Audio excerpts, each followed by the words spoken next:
If you think I care, I don't. I'm going to put D&M Leasing up on that Summer Jam screen. We've heard from multiple people who have gone to Fair Lease and had their leases bought out so that they could get better deals with Fair Lease. You are not stuck with one of those national faceless leasing companies. Fair Lease is Texas. Texas proud. They're backed by the Credit Union of Texas. They're here to make this easy for you. You can get your next vehicle, get rid of your current vehicle, trade-in value right there on your phone. You can have them deliver that vehicle right to your doorstep. So, Dan, if there's one thing about Fair Lease, what is it you know about them? You can buy a car wherever you are. It's fair. Good. Thank you for your help. I wasn't right. No, you weren't wrong. Wherever you're sitting right now. I was Not just wrong. You could be still he was chewing, adding to it, and I was You could be chewing food and have your buddy throw you a question, knowing that you're chewing, like he wants to make you look bad. Fairlease.org.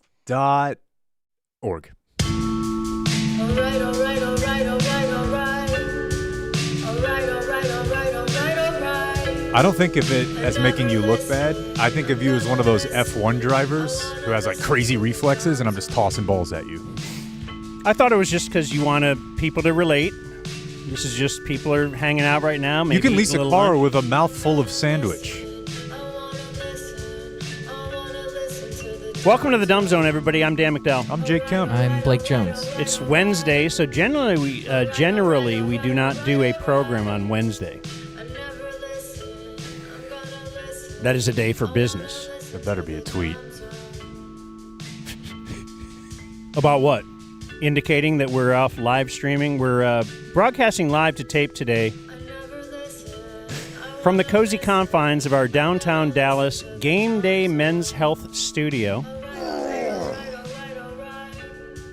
Now, we can't give you the TRT treatments here, but you could go to a Game Day Men's Health in DFW near you.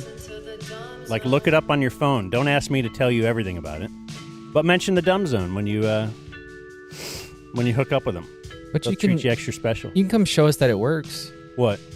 TRT. Yeah. Just show us your How hard athleticism. Can you get? We're How in hard can you Denton get? tomorrow. Yeah. Station 222. Well, what can we call it? We'll come up with something clever. Or Rate we'll your just rock. totally forget about it. Rocked Up Rankings here at Studio 222. Whip it out. Yeah. For charity. Well, Yes. It's not all about the wiener, guys.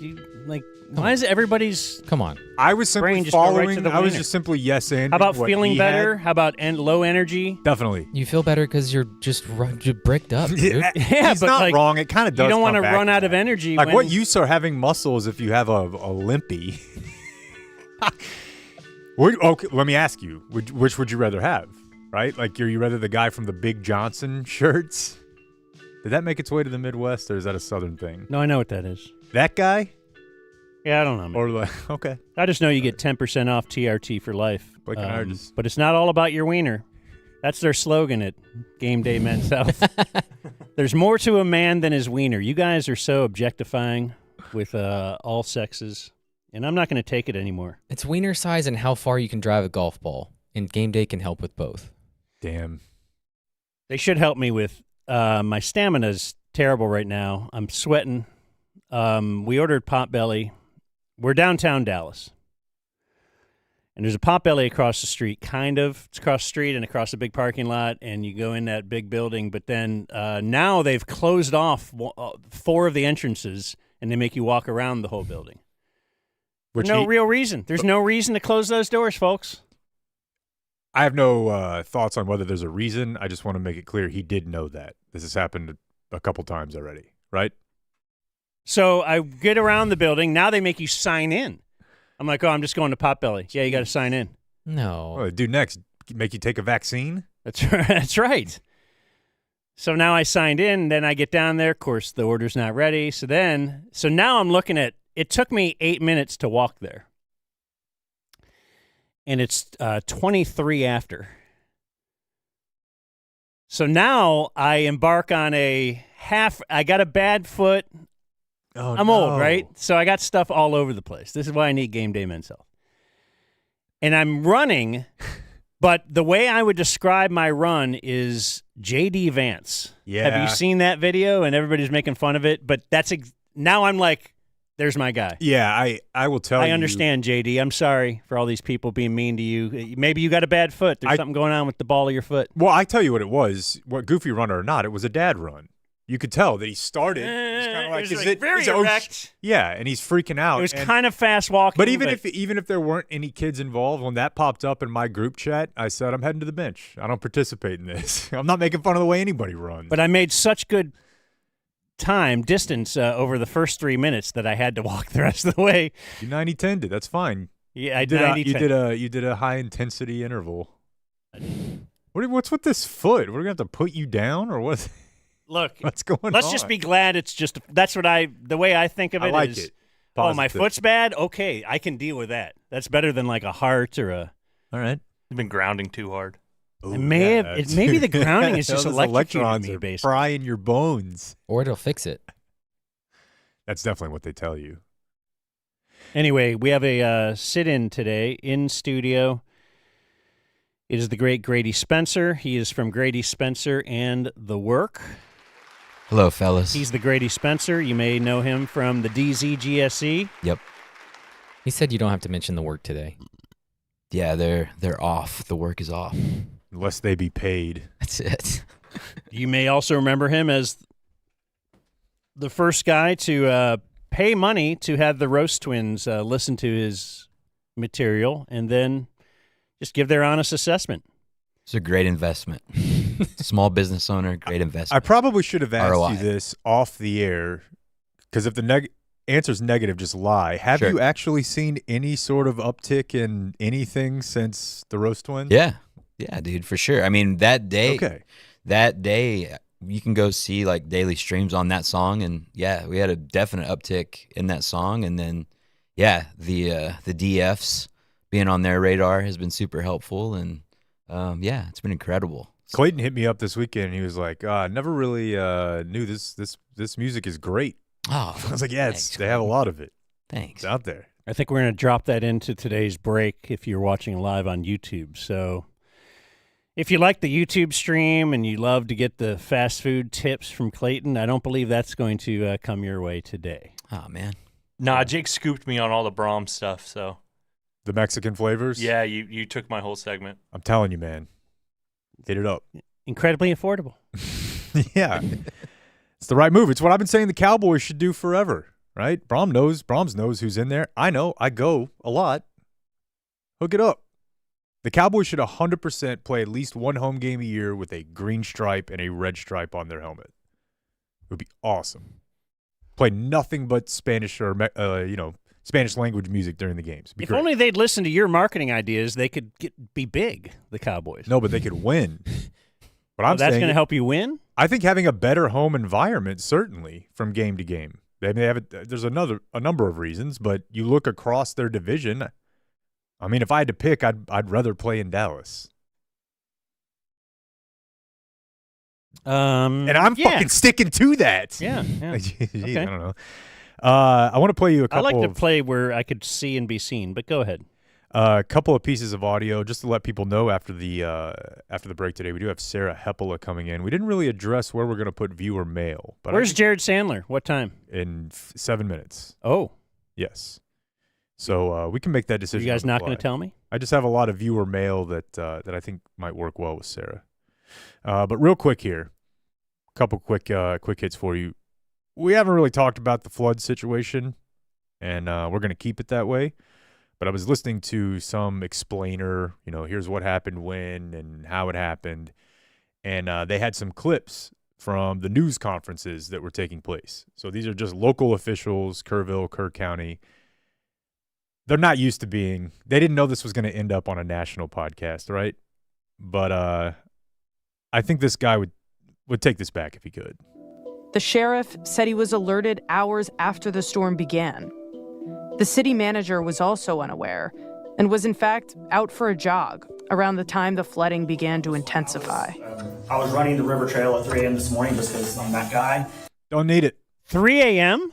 Yeah, it's up for more. Yeah. Because I'm that guy. Don't need that guy. We are in a very serious situation. I think you think that sounds self-deprecating. Like, yeah, I'm that weirdo who's up at 3 a.m. running the river trail. It doesn't. While it's raining?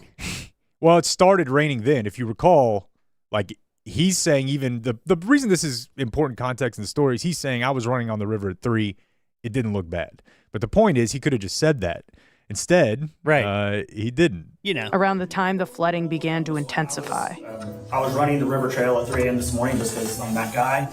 Oh, that guy. Bro. Wish that guy would have done a little more with that water. Speaking of water, this is from the QB show. And Joe Burrow's an interesting guy because you see his living room. He's as Ohio as it gets. There's wood paneling on the walls, like plastic on his couch. Like, I feel like he is middle America.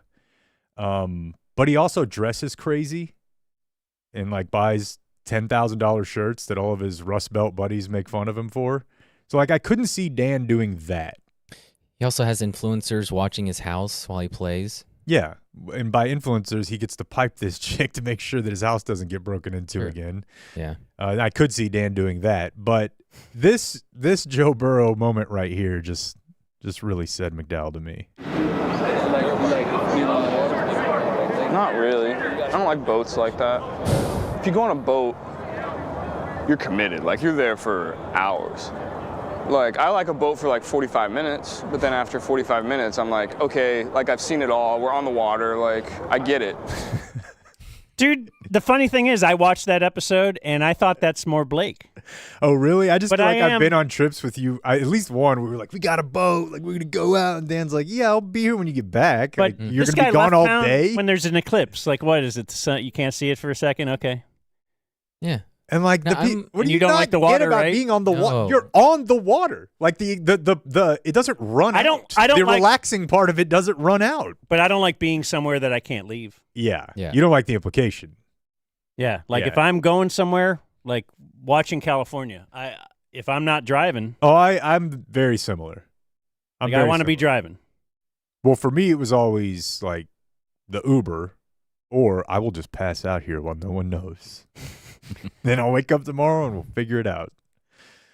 So It would be anyways. hard to prank you at Barry Switzer's house these days. Yeah, I don't know. There's probably I'm looking for new stuff. There's really just one off the table, but yeah, probably not falling through a trophy case off early bird. Do you want to even, before Jared gets here, touch on the possibility of LeBron to the Mavs or no? Yeah, I saw it on the run sheet. I mean, he did the interview. The interview came out this morning. Oh, he did? Who? LeBron. What did he say? I'm playing for the Lakers this year. I'm not looking for a buyout. I'm not looking for a trade. Okay. I didn't read the entire article. It dropped 10 something like that this morning. Whatever. Oh, An okay. athletic big piece, and it went how these stories go, which is we all, not really us, because we'll just review the poop cruise, but there's a machine that needs fuel, and I'm fueling it. but it's not just you; it's your job. I'm interested, yeah. LeBron fuels it. Sure, yeah. No, the It's- whole thing is when he opted into his $50 million contract, Rich Paul releases a statement that it's not from LeBron. But he just said he emphasized LeBron's aim to contend for a championship while acknowledging the Lakers' efforts to build for the future. But he said LeBron prioritizes a realistic chance of winning it all and will assess the Lakers' offseason moves to see if they are building a contending team. I would have to say any team that has Luka, number one, you're just in the mix. You're considered a contending team. Yeah. If you can put something, that's the baffling, again. Don't do it. Don't do it. But the baffling thing about the I whole can't trade do it is right now. we're almost perfect here, and then you said, because in the long run, you might end up saying, okay, well, they're still going to be a pretty good team. You've added Anthony. Sure.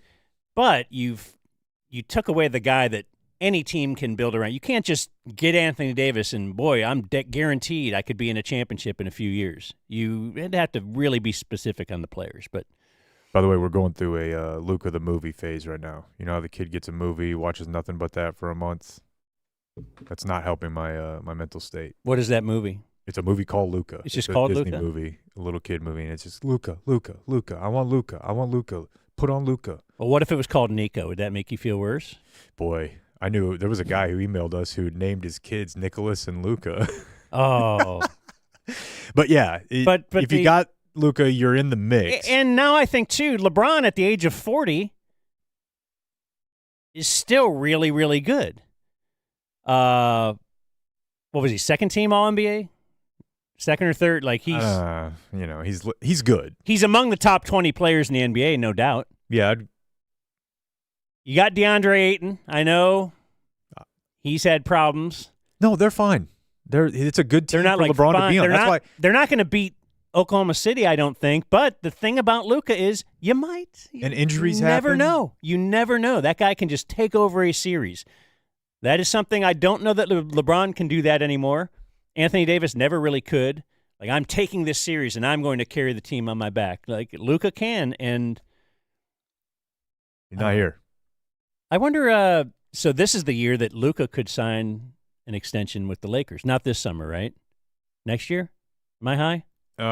It would be, he would have to wait. No, he could do it now. He could do it now, and then next year he'll be unrestricted. It's interesting. Yeah, I mean, the Lakers are just going to get better. Somebody else will gift them something. I mean, Nico wasn't the first in line or the first in history to make things easier on the Lakers. He just took it to a new level. No, and even, LeBron was gifted to them in a way when he decided to go there, because imagine where they'd be without him having done that. Anthony Davis forced his way there. I mean, this is not, it's not uncommon. They'll figure it out. What do we know? No go? Well, I'm going to start talking baseball. There's no way I was watching. That's just what you do. The All-Star game live. I was kind of following it on social media, but then when it was time for the swing off, I'm in. Didn't know it existed. Describe the swing off. Not only did I not know it existed, many of the players involved didn't know it existed. So the National League, I believe it squandered a 6-0 lead, and we were tied after 9. Well, rather than go with a zombie runner, a ghost runner, we're just going to have an old-fashioned swing-off. What's the a first swing? time ever? Is it like a home run derby? We are going to select 3 hitters from each side, which they made drama out of. Like they brought Dave Roberts and with Boone out there. And can they have played in the game in the first inning and have been pulled? Yes. Okay. I think it can be anybody, right? Anybody? I don't think so. Anybody who wasn't on a plane? It wasn't anybody. Right.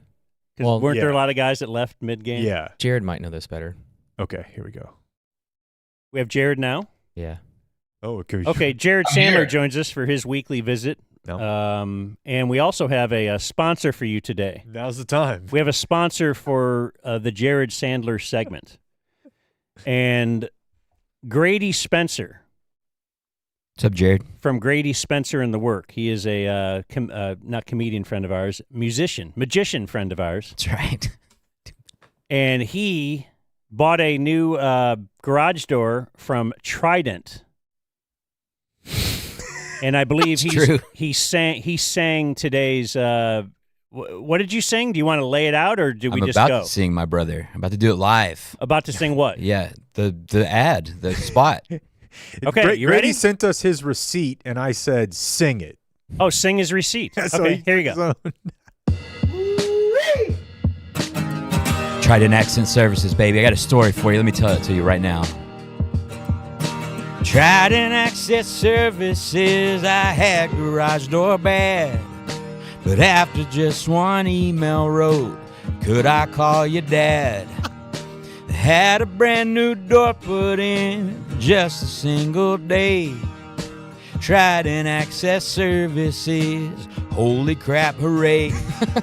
Give up. Door was sad and sucky, flaccid at its best. But Jeremy and the fellas said, just put your fear to rest. If you need some help like me, just call the boys today. Trident Access Services, holy crap, hooray. Yeah, the website is txtrident.com. Hit up Jeremy at 817-512-1212. And we learned through Grady that if you're a listener, you get 10% off. Or at least he did. It's true. So I met him at the GSE. I was hanging out with my little sad merch table that Dan publicly made fun of. And no way. And I had a really crappy garage door, and I was like, hey, you seem to know about this. What should I do? And he gave me some advice. I tried it, didn't work, and then so I just bought a new one from him. He was very, very easy. Look at that, Jared. Everybody wins. Love it. Where does the day find That was you? great. I'm currently in my office of the real estate place. Okay. It's I need to update the calendar, but I don't decorate a ton. But it's still in June. We do have a Dumb Zone calendar with a Corey Seager jersey. I'll take it. Well, you sound very echoey. Yeah. So, well, just to let you know. Should I don't know what. You got wired? Do you want me to go somewhere else? No. No, I don't have wired. No, let's talk baseball, man. Let's talk All-Star game. You were probably locked in. Didn't watch a single second. Oh, why are you protesting Eovaldi?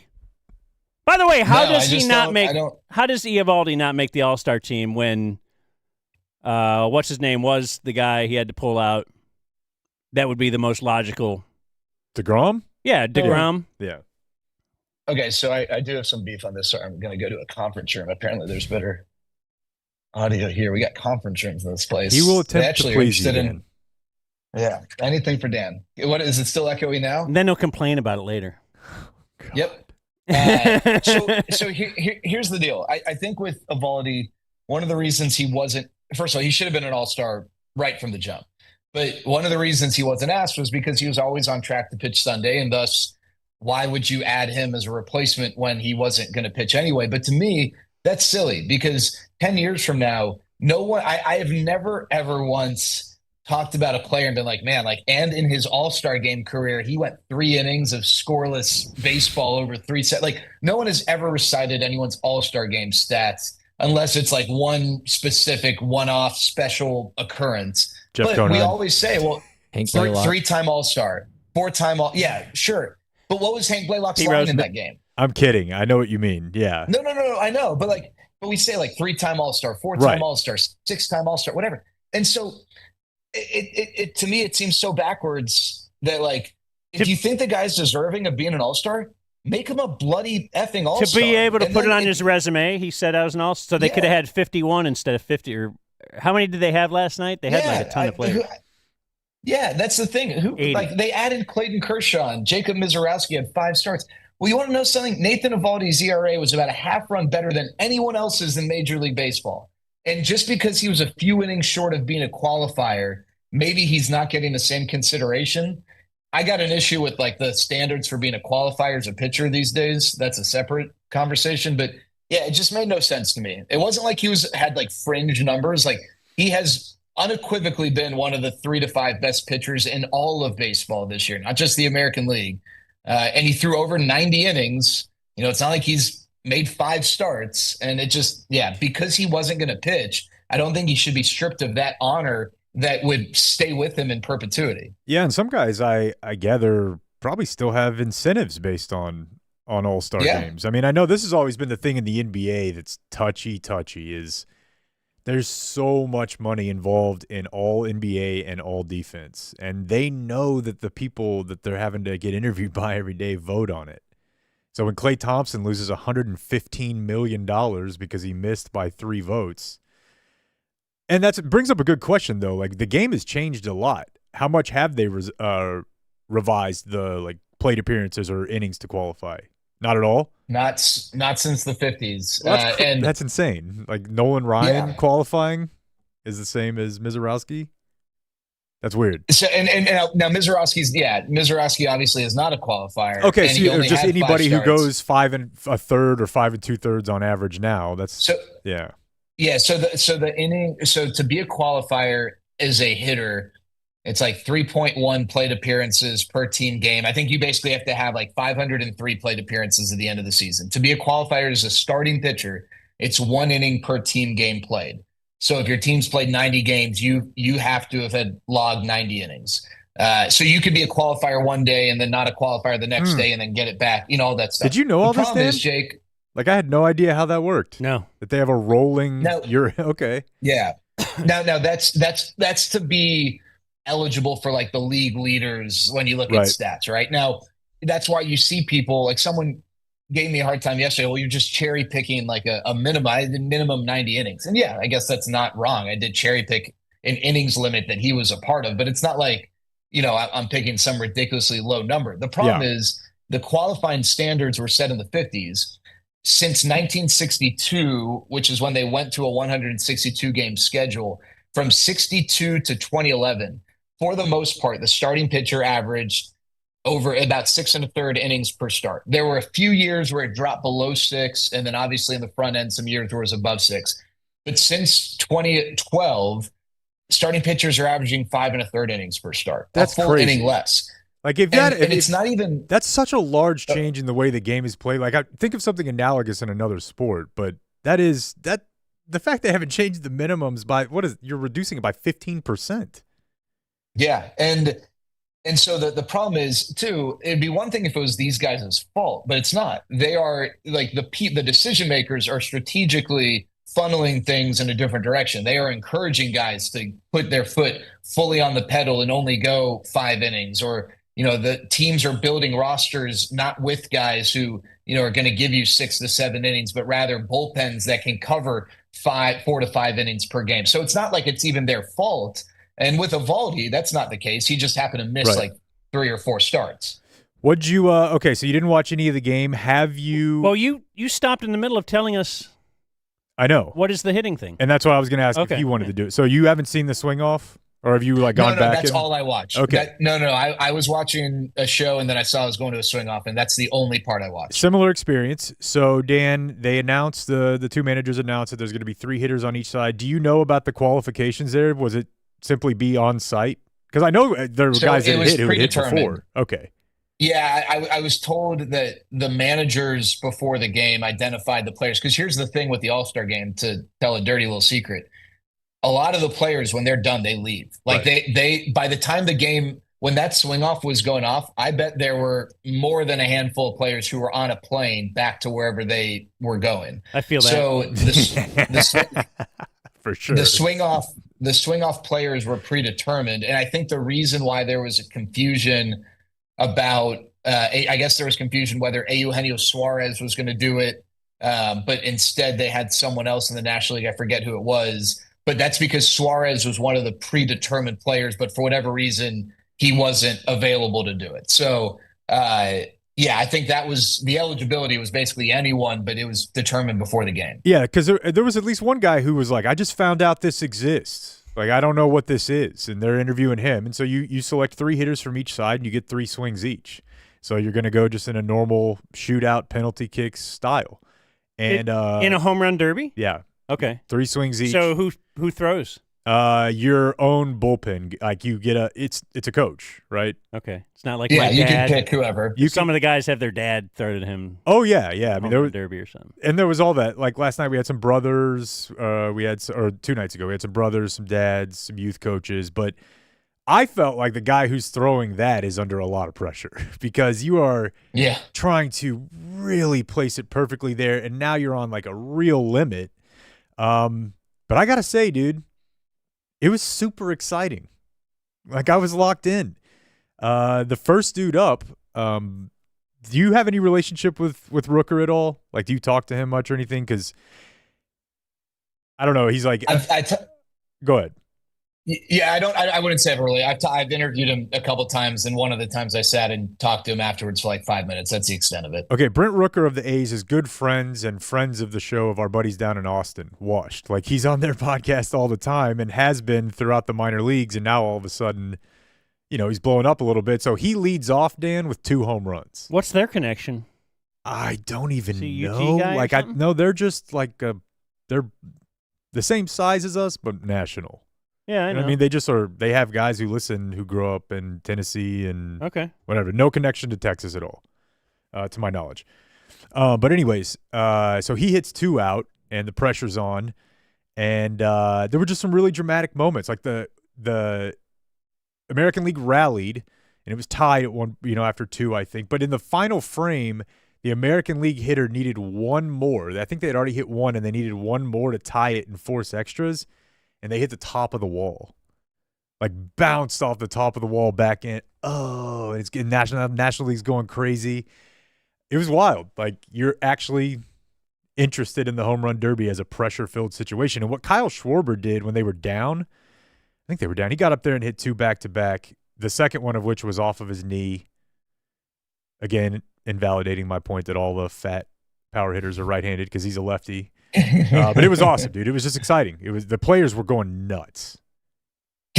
So would you advocate this is an exhibition? 100% not. That's a terrible idea. What, during the season? That is so dumb. That is not the same as a shootout. A shootout to me is a play that could naturally occur, closely occur in a hockey game. Almost. Like you could get a breakaway. Well, the goalie's trying to stop you. The Whereas basic thing. In baseball, there's nobody. Exactly. You're just serving one. Well, and also, right, the shootout came to be because we wanted to get rid of the tie. So that's why I went from 5 minutes of 5-on-5, because you can't have you can't have playoff rules in the regular season. You don't need guys getting worn their ass down for a regular season overtime game. So we got rid of the 5-on-5, 4-on-4, now 3-on-3, but still don't want the ties. So how are we going to fix that? We'll do a shootout, right? They clearly made rules to try and avoid shootouts as much as possible. But in baseball, we've already done that. Our equivalent of the shootout is the runner at second, right? There are very few games that go beyond, I think it's 11 innings. Like the Rangers had a 12-inning game. Yeah. Well, yes. The Rangers have to lead the league in ghost runners allowed home. I swear to God. Over like a month stretch, it's just, Yeah. But it does end quick. It ends quick, and you go into extras, Dan, knowing like, oh, all right. How many times, like in your baseball career, were you like, as soon as we get to extras, I'm out. I'm not going to be a part of this. My career watching baseball? Well, just like as an adult, maybe. Like, yeah, for sure. No, it's a lot. You go into it now in extras thinking somebody's about to score. Yeah. It's going to happen. Hey, let's pause to do a quiz today. And the quiz, we're going to do trivia, right? Give away some tickets. What if we say this is brought to us by our friends at Community Mechanical? Community Mechanical is our HVAC company. You ever heard of them, Jared? I've heard of them. The Community Mechanical song that I'm trying to write in my head is just to simply Community Mechanical. Yeah. Can't get there, though. Help. Good enunciation. 469-667-7290. Is your house hot? Do you want it to be cold? You hear an explosion come from your unit? In extreme cases like Blake's, yes, that can happen. At community... hold on, I got to find the run sheet because I got a really good email. Look at today's run sheet and look at the Community Mechanical email we just got. From Frank, I've had another company come out multiple times as they installed the system originally. My dehumidifier was grounding out my entire breaker, which, what's worse? I don't know. And the other company told me they could not repair the unit, would have to replace the unit for $5,000. Community Mechanical came out, changed the fuses for $75, did a full inspection of the unit to ensure it was working properly and up to safety standards. They will be my first call from now on. Dude, how many stories do we got to hear like that? Countless. Brandon Aubrey. Call them up after somebody tried to sell him a $15,000 unit. They fixed it for $100. Yeah. 469-667-7290. You can call or text. They're out for justice, Community Mechanical. And now here's Jared with today's trivia question, which can be answered in the chat on our live stream on YouTube. So there are 6 players who would be the correct answer. I'm asking you to get 5. And it's very simple. 6 players in Major League history have had a 40-40 season. Can you name 5 of the 6? I mean, unless you guys think that's too easy and they need to name all 6. No, let's go. I was trying to. I appreciate you trying to make it a little easier. And I'll That's work pretty on it. straightforward, right? Yeah. Okay. Don't let me be in your head. Stop trying to get there then. But hey, I do want to give a quick shout out. Can I give a quick shout out to listener Derek? Works at a title company. Had to stop by there for some business earlier today. And got to meet him. So shout out Derek. Look at you. This guy never stops working. He's a huge listener. He's a huge listener. I'm just saying, you never stop working, dude. And he's still got time for the people. Can I ask Jared a question real quick? You know what? You can. Fuck yeah. Okay, thanks. What's up, Jared? It's great to hear. What's up, man? Yeah, dude. On your I love your Instagram content, by the way, and the oh, thanks, dude. Your stories with your trivia. My question is, how do you choose your photos that you put all your text over? Because it's like very different content. I'm like, I wonder what he's thinking about right now.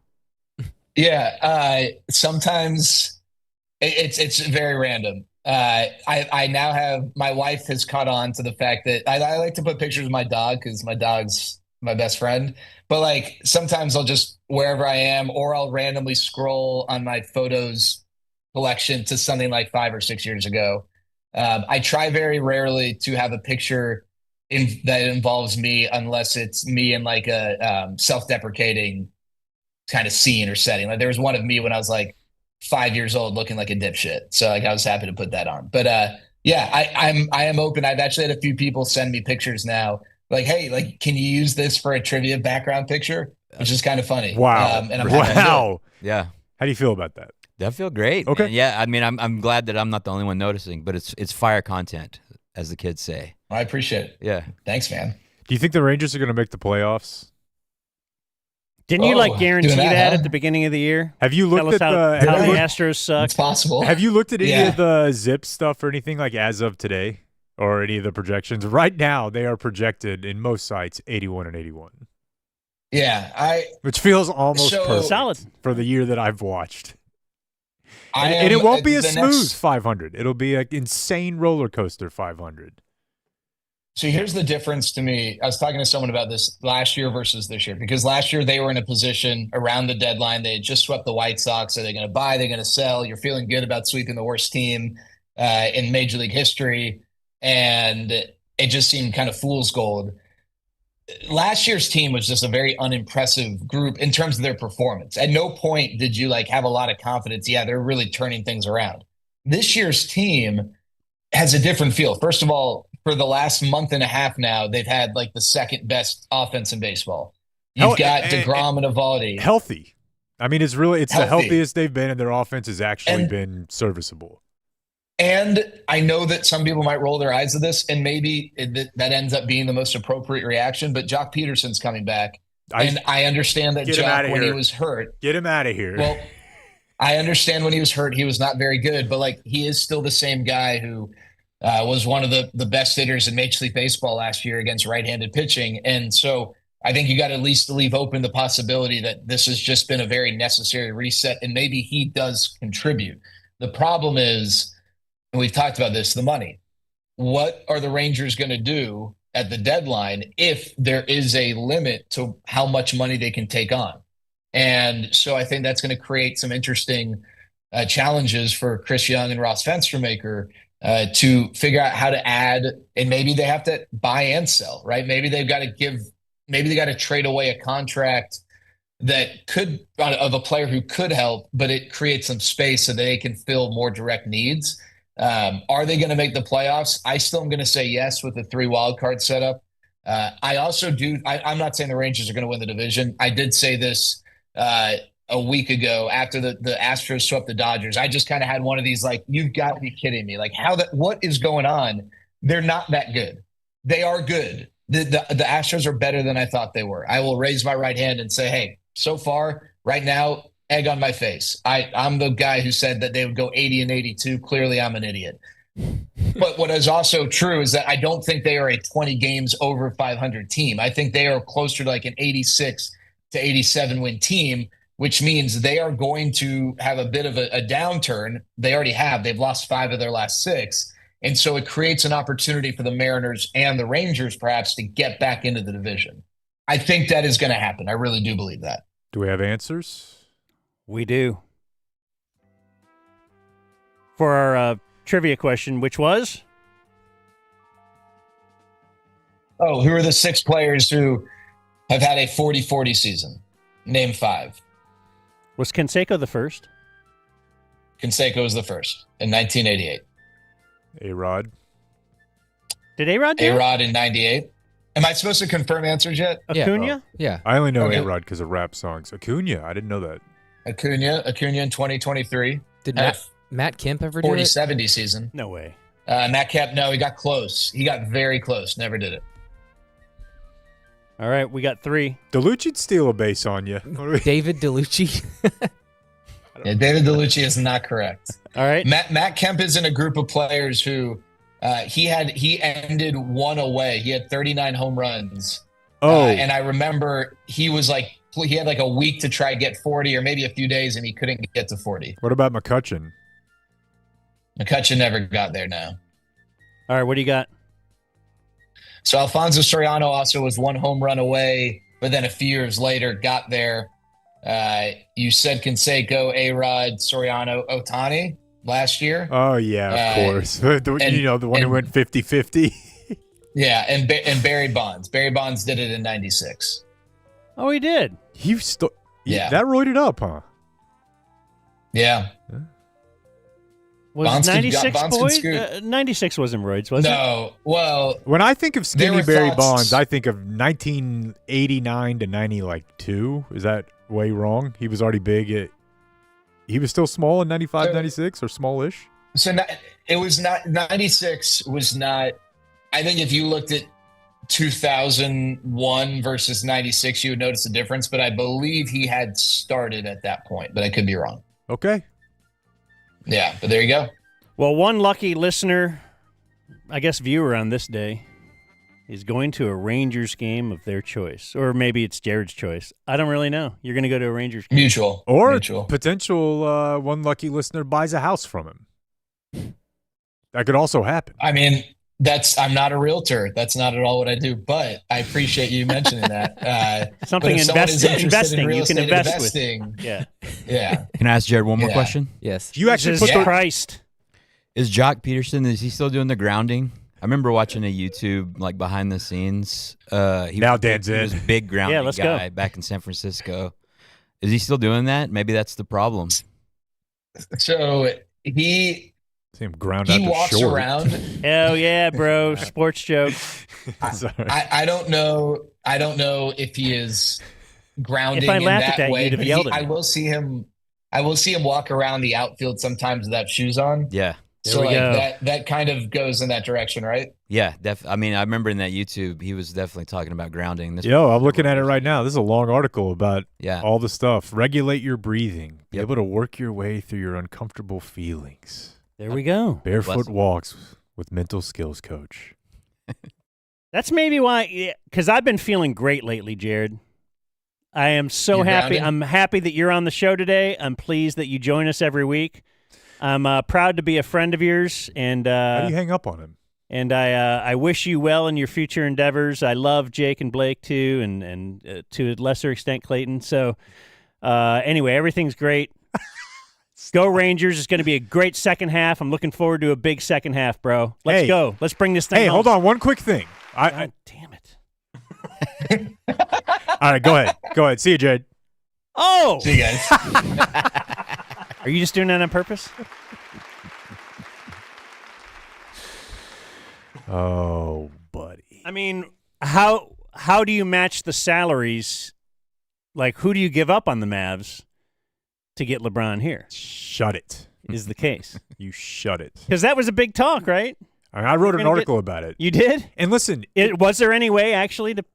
well, I mean, some people thought it would get bad enough they'd buy him out, but they're not going to do that. Oh yeah. But I don't think it's the media or the fans or the public's fault. Like, he walks around peacocking, and then people are like, "What's going on over there?" Oh, he loves it. So yeah, we're gonna write articles on what if LeBron leaves when he puts out a statement. It's like, "I'm watching you." After they traded for Luka. Yeah. It's like easily the most help he's ever been given at any point in his career. Then they opt into his deal and say, like, "You're on the clock." And I'm like, "You're on the clock with the Grim Reaper. You don't, like, decide what happens anymore here." Well, it's the first time It's people talking. ever that he's not the focal point of his team, Yeah. and Luka is. So I'm really excited to play with Luka. You are. Yeah. But Let's see what else do we have on the list here, because we didn't really talk viewer mail. want to dive into a couple Why not? before we get to a break? One real quick one here. It's kind of sportsy. We're investigating the Schotty tattoos. Okay? Right now, as we heard yesterday, we heard him say that he has a tattoo on his hand that says grit. I'll play you that here. Mental toughness aspect. kind of in the hierarchy of intangibles? It's big. Because there's going to be tough times. There's going to be low moments in the season. There's going to be low moments in your career. There's going to be low moments outside of football with your family. And I think that's something we talk about. Maybe the fact that grit's tattooed on my hand has something to do with that. We look at that. But I think, just when you go through. Were you also jogging by the river at 3 a.m? Like, that's along the line. Very right? much You so. didn't need to throw that in there. That didn't have anything to do with the answer to the question you were asked. Not at all. Clayton, my bad. I just put a photo in there if you could bring it up. If not, it's okay. But I looked through some photos. Tattooed on your hand, of course, first thought from Blake was he's got prison. Wouldn't we ever have He heard, just got his digits right there. Like, you've read some shoddy stuff from Seattle the only other time that anybody kind of cared about him, but yeah. There was none of that in there. Obviously. There was not. Now, I did find a video where one of his tattoos I found, brace yourself, Cowboys fans, on his forearm in cursive, like it's on a throw pillow, live, laugh, love style. He has got faith, family, football in lowercase bachelorette party cursive on his forearm. So that's not even the tattoo in question. We know the man has a rubber ring. That's unavoidable at this point. I was going to say both of those. That's replacement level. Brandon has a rubber ring. Cool guys in sports have rubber rings. Sure, but the tattoo that looks family like football. This looks like it belongs on the wall of the lake house of a coach's wife. Like a high school football coach's wife puts that on their wall at the lake property.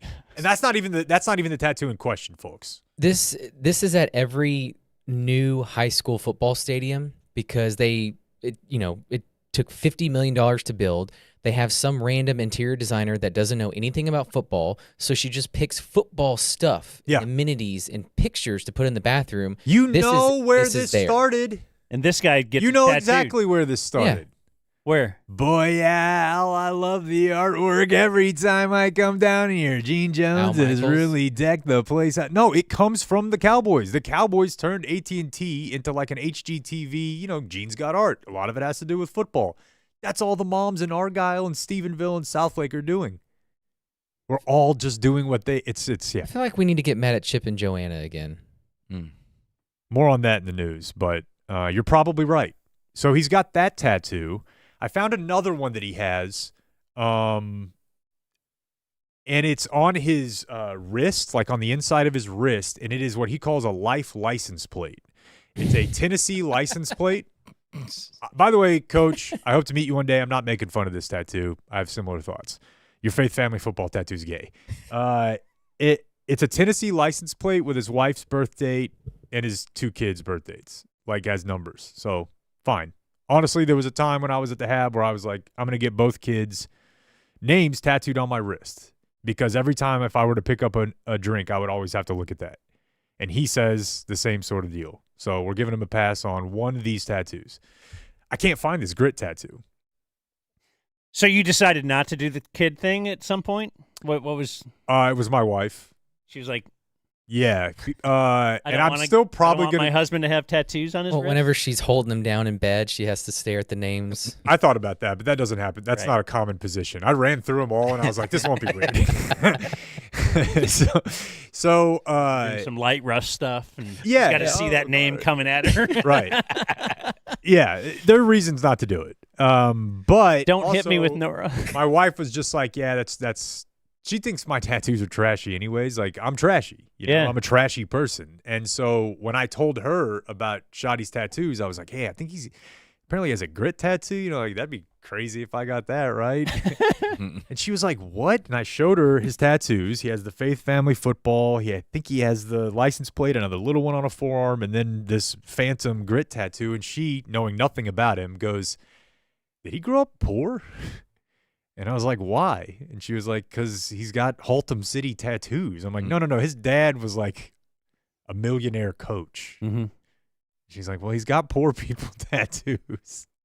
Like he's a man of the people. You. Yeah. He's a man of the people. So I'm going to find this tattoo, and we're going to go from there. Because I think if Schotty ends up, flaming out of the league in 3 years, I'm not going to be mad I have a grit tattoo on my hand. You think it'll take 3 years, do you?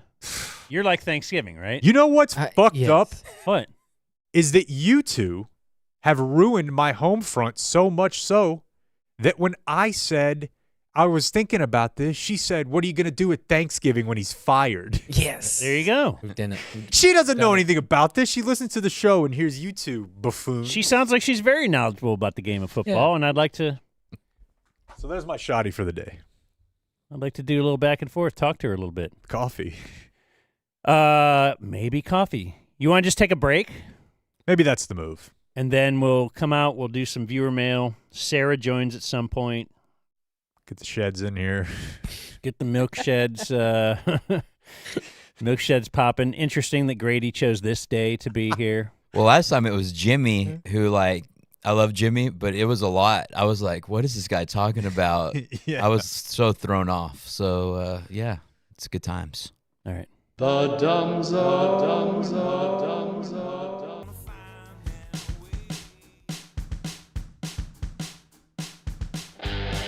You're listening to The Dumb Zone.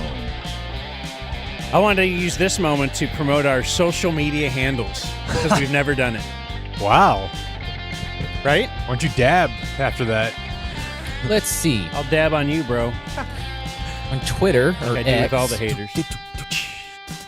at The Dumb Zone, Instagram, DumbZone69, and YouTube, The Dumb Zone, which was fun to put on our Cowboys credentials. No puppet. Oh, you didn't give him no puppet? We did no puppet for the company name. They need your social handles. Yeah. Oh, they do? Yeah. That's you don't think this Hey, look. this is common now. This is common now. All right. Let's also promote Grady Spencer in your bit. Don't you got? I've started a hat and T-shirt company, and not only that, I've bought the naming rights to the World Tour, Happy Humble World Tour. Begins on Friday, July 25th at the Post in Fort Worth, and ends on Saturday, July 26th at Edmond, Oklahoma. Yeah, so the whole house. Anywhere World you tour. can imagine, it's a world tour. And the naming rights were quite expensive. I just asked my buddies. I'm going to be playing with my friends Cody Culberson and Brandon Birdwell, two incredible songwriters. They call it a song swap, so we'll just take turns. Those are fun. Singing acoustic songs, telling stories, and just having a good old time. And it's gonna be a blast. I'd love for everyone listening to come buy tickets. Please come hang out with us. As of right now, I think I'm gonna get a wild hair. Yeah, you should, man. Yeah. How often you look at that summer calendar and see nothing on a Saturday? And now, if I plan something, I can say, "Oh, I'm busy. I can't do that." It's Grady's thing. It's a work thing. It is a work thing. That's right. You can go to GradySpencer.com for tickets. More info, happyhumbleclub.com. We'd love to see you. Come hang out with us. Tell me I suck like the Roast Twins. I love it. I'll buy you a beer. Yeah. Viewer mail today brought to us by Early Bird CBD, which is not just CBD. It's got THC. Yep, that's why it works. That's why we like it. Yep, that's why your employer might not. So be very clear, there's 2.5 milligrams of real THC in each Early Bird gummy. So you will not pass a drug test. But what you will do is feel nice. Very nice. Very nice. Go check them out at earlybirdcbd.com and use the promo code DZ20. That is a new promo code. So if you've ordered from Early Bird before and used an old promo code and got your 20% off, use the new one, DZ20, and get that same 20% off. Maybe you're going to go see Grady at the Post on Saturday, Friday, July 25th. Early Bird, there for you. You know? Oh yeah, wait a minute, Uncle Hotmail. Hey, What do you call this sort is of your rival? Your rival Right, band. my enemies. What do you call this sort of arrangement? This like 50s grease barber that there's a word I'm looking for. Barbershop quartet. Yeah, but kinda. there's like that. Yeah, we'll talk. Yeah. Never mind. So I had told you the other day I got a lot of Blake email. Yeah. So let me roll through some of that right now. It was so refreshing to hear that someone else plays 42. Love it. This is a game you play with your grandpa? Yeah, it's kind of an old Texas game, dominoes. You catch tricks, you bid. There's a lot of strategy involved. You play with a partner. It's awesome, and it's dying. No young people know how to play it anymore, which is sad. Man. But I love it. It's my favorite game. You ever get to a point in life where you just realize something you always thought you'd kind of do or get into, it's just not happening? Like for me, I always thought like I don't know how to play any games, card games. Like my uncles were always doing that, and oh yeah, cards, dominoes, all of it. It's big, my mom's still big at into it. rehab. My mom and my aunt. Are Yeah. still into that, yeah. No, my grandparents and all their friends would play 42 all the time on a Friday or Saturday night, stay up late drinking coffee, and I thought that's what I want to do when I get old. And now we don't do that. We don't play games. My mom still does cards with her old friends, and she told me their game had to end last week a little early because like the 90-year-old had a little accident. Oh. She had to go change, and then by then it was like 9:00. I don't think that I'm just saying, you become a baby again. You start as a baby. Yeah. You get the middle, where you get to kick ass and Yeah, go to but game day men's health and do lots of sex. But let then, me phrase my confusion as this way: when babies poop themselves, other babies aren't like, get out of here. So I just kind of assume. Well, when she you're, just when had you're, to. when First you're of all, old, it took her. She said it takes her about a half hour to walk from the room they play into the elevator. That I could see. And then it does then slowed down by the poop. It's all yes. There's no. Yeah, you're right. You got to get out of there. She's like, I just don't want. I want to that's live an in a ender. world where you're in a nursing home and you poop yourself. No one shames you. Like it's just okay. Yeah, well, no one was shaming this lady, but Okay. the lady is like, look, I'm probably going to be done. Yeah. I fold. Yeah. We had a game end early because somebody was talking across the table, and all the old men got mad and went to their rooms. So this is from Ryan. He says he wants a monthly 42 stat betting update in the MBR. Let's slow down there, Ryan. He says he's DF number 1650. Has the Dumb Zone officially retired number 42 to honor Jackie Robinson? I haven't heard anything about that. Also, you should retire number 77. Maybe we'll do that. I wouldn't mind getting a 42 game together with subbies once a month or so if I get enough correspondence. So does that mean just you? Like we don't have to be a part of it, right? No. Just me and, I don't know, group of subbies. Let's play some 42. Somebody sent me a thing that said, I hope, Daniel. Thank you, Kendall. Maybe that'll catch on. Instead of, if I just read Daniel at the start of every email, we don't lose $10,000 of sponsorships for the fall, which we did. It was more. I know. I just thought I'd make it a round number. Yeah. I know, but it was closer to the higher round number, and that one would have sounded more shocking. Was it closer to 20? Really? Hell yeah. Was it like 18? I hope the monthly Blake review guy has capacity to track one more piece of gold. Blake's impression of himself is art. I know that sounds gay, but it's accurate ever since, let's see. Anyway, here's the best example on today's exemplary edition of the pod. 7/10/25 at 2:03:33 on the Spotify app.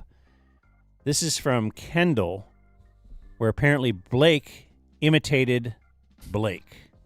So Blake referenced the blue alert earlier that was tripping everybody out at his grandfather's nursing home.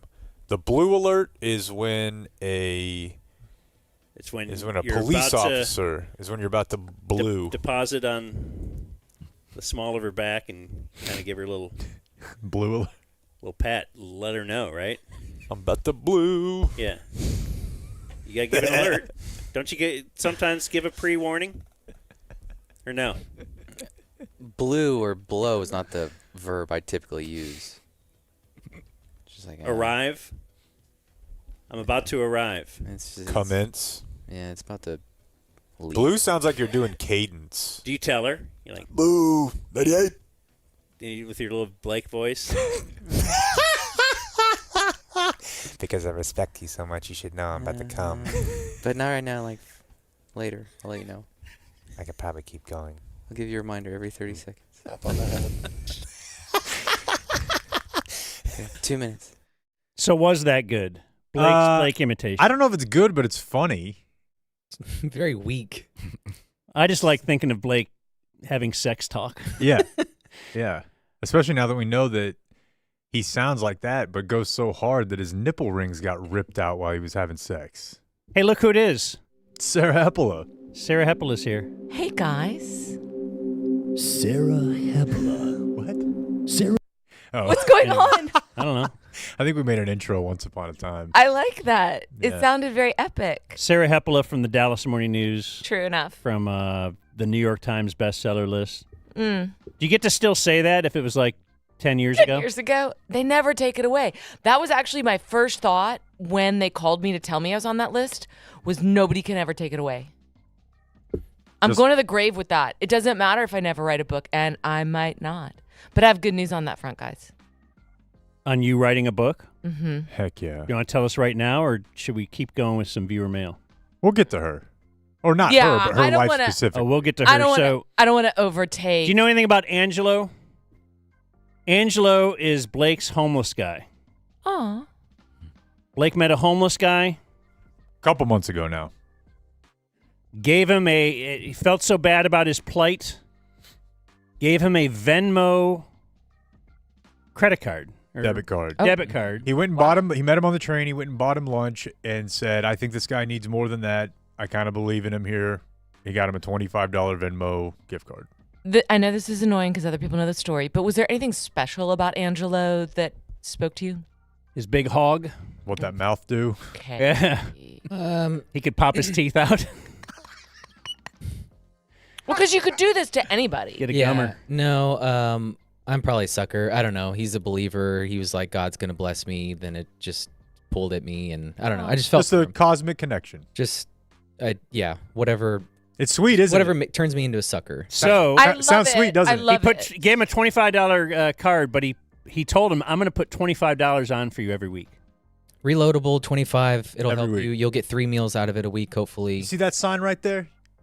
Okay. Money in here for the homeless. Game, Okay? Well, game day $25 men's health. a you week, could spare 4.3 weeks in a $25 month. for someone who needs it. Yes, you can. Could you before? You couldn't. But anyway, then he's become a big beating because he'll spend all the money in one day. He spent $20. He'll ask I him for wasn't- more. Angelo, now are you micro monitoring what he spends the Well, money I on? wasn't going to bring it up to the show because when you're being charitable, you're not supposed to talk about it or feel good about it. But then I gave him the card. I said, I hope this helps you. Take care. Let me know if you need anything. And within 30 minutes, he went to Torchy's Tacos and bought $19 worth of tacos. Yeah, This is fantastic. we're conducting like a full scale social experiment. This could be a great article. We consulted Brunig. Oh my God. Okay, I totally want to write a story about Angelo and you and your relationship. And it also reminds me of when my brother lends me money and then watches my social media and is like, oh, I see that you went to dinner. It I sucks. see that you took a trip. Like, what's going on? This is something that like college kids have to manage in the social media age, right?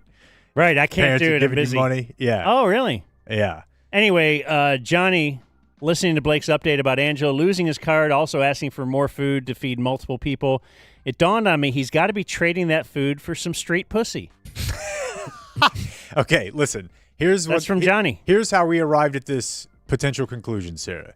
So he was giving him $25 a week. Angelo is not aware of the balance other than, with like a piece of paper and a pen if he wanted to. So he doesn't know how much is on there. Blake sees it. Angelo doesn't. Gotcha. So he kept he lost the card. He kept bothering Blake. He was bothering Blake. I need more. Can you put a little more on here? So now Blake has shifted to the model of he's giving him $100 a month, which is actually less money. But Well, depends on the month, sure.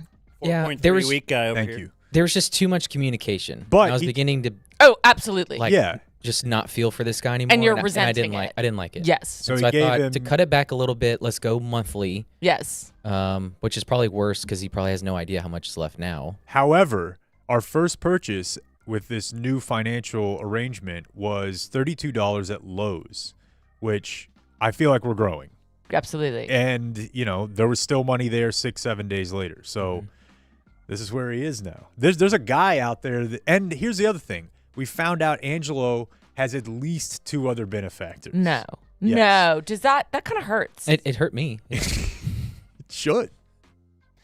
And one more just for Blake here. Dear Justicar of the Juice Pits, the Poontang Pastor, spreading the legs of the good word. What was the first word with the J? Justicar? Is that one that I should know? Justicar. Sounds Latin. It does. He says, establish the run guy is greater than run the ball guy.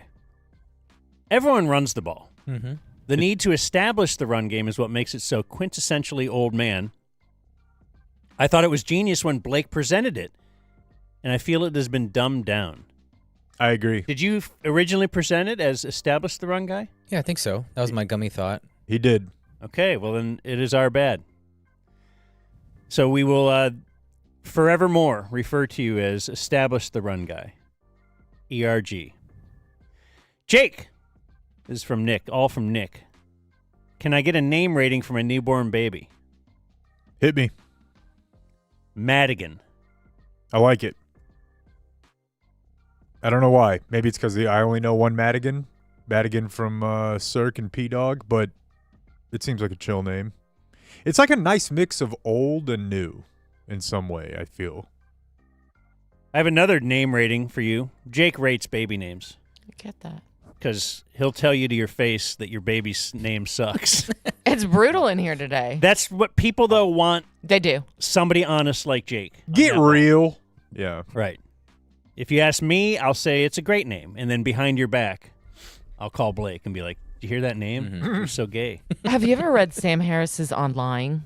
I'm familiar with, yes. I guess I've heard him talk about it. So it's so hardcore because he basically just doesn't believe in lying at all. So like if your wife comes downstairs and is like, do I look fat in this? You're supposed to be like, yes. Yeah, but the thing I have, the issue if she does. Let me tell you the issue I have with that. And it's something that's really been tripping me up post not always being a little sauced. I find it frustrating that somebody's supposed to directly answer that question, in this case the husband. What if the wife and the husband don't mean or understand the same things in those words? Totally. So I can't answer a question straight anymore, because to me it's like, well, I don't know that fat means the same thing to me as it does you.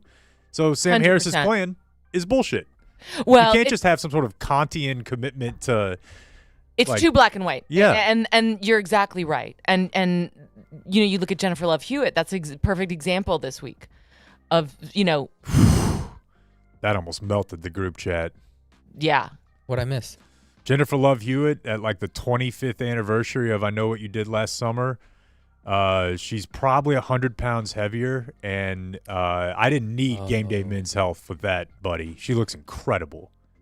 She looks like an adult, a healthy, bountiful woman. She looks like a beautiful middle-aged woman. She was like and she's like a non-Ozempic, aging naturally. This is the curves of a real woman. Yeah. Who wants that?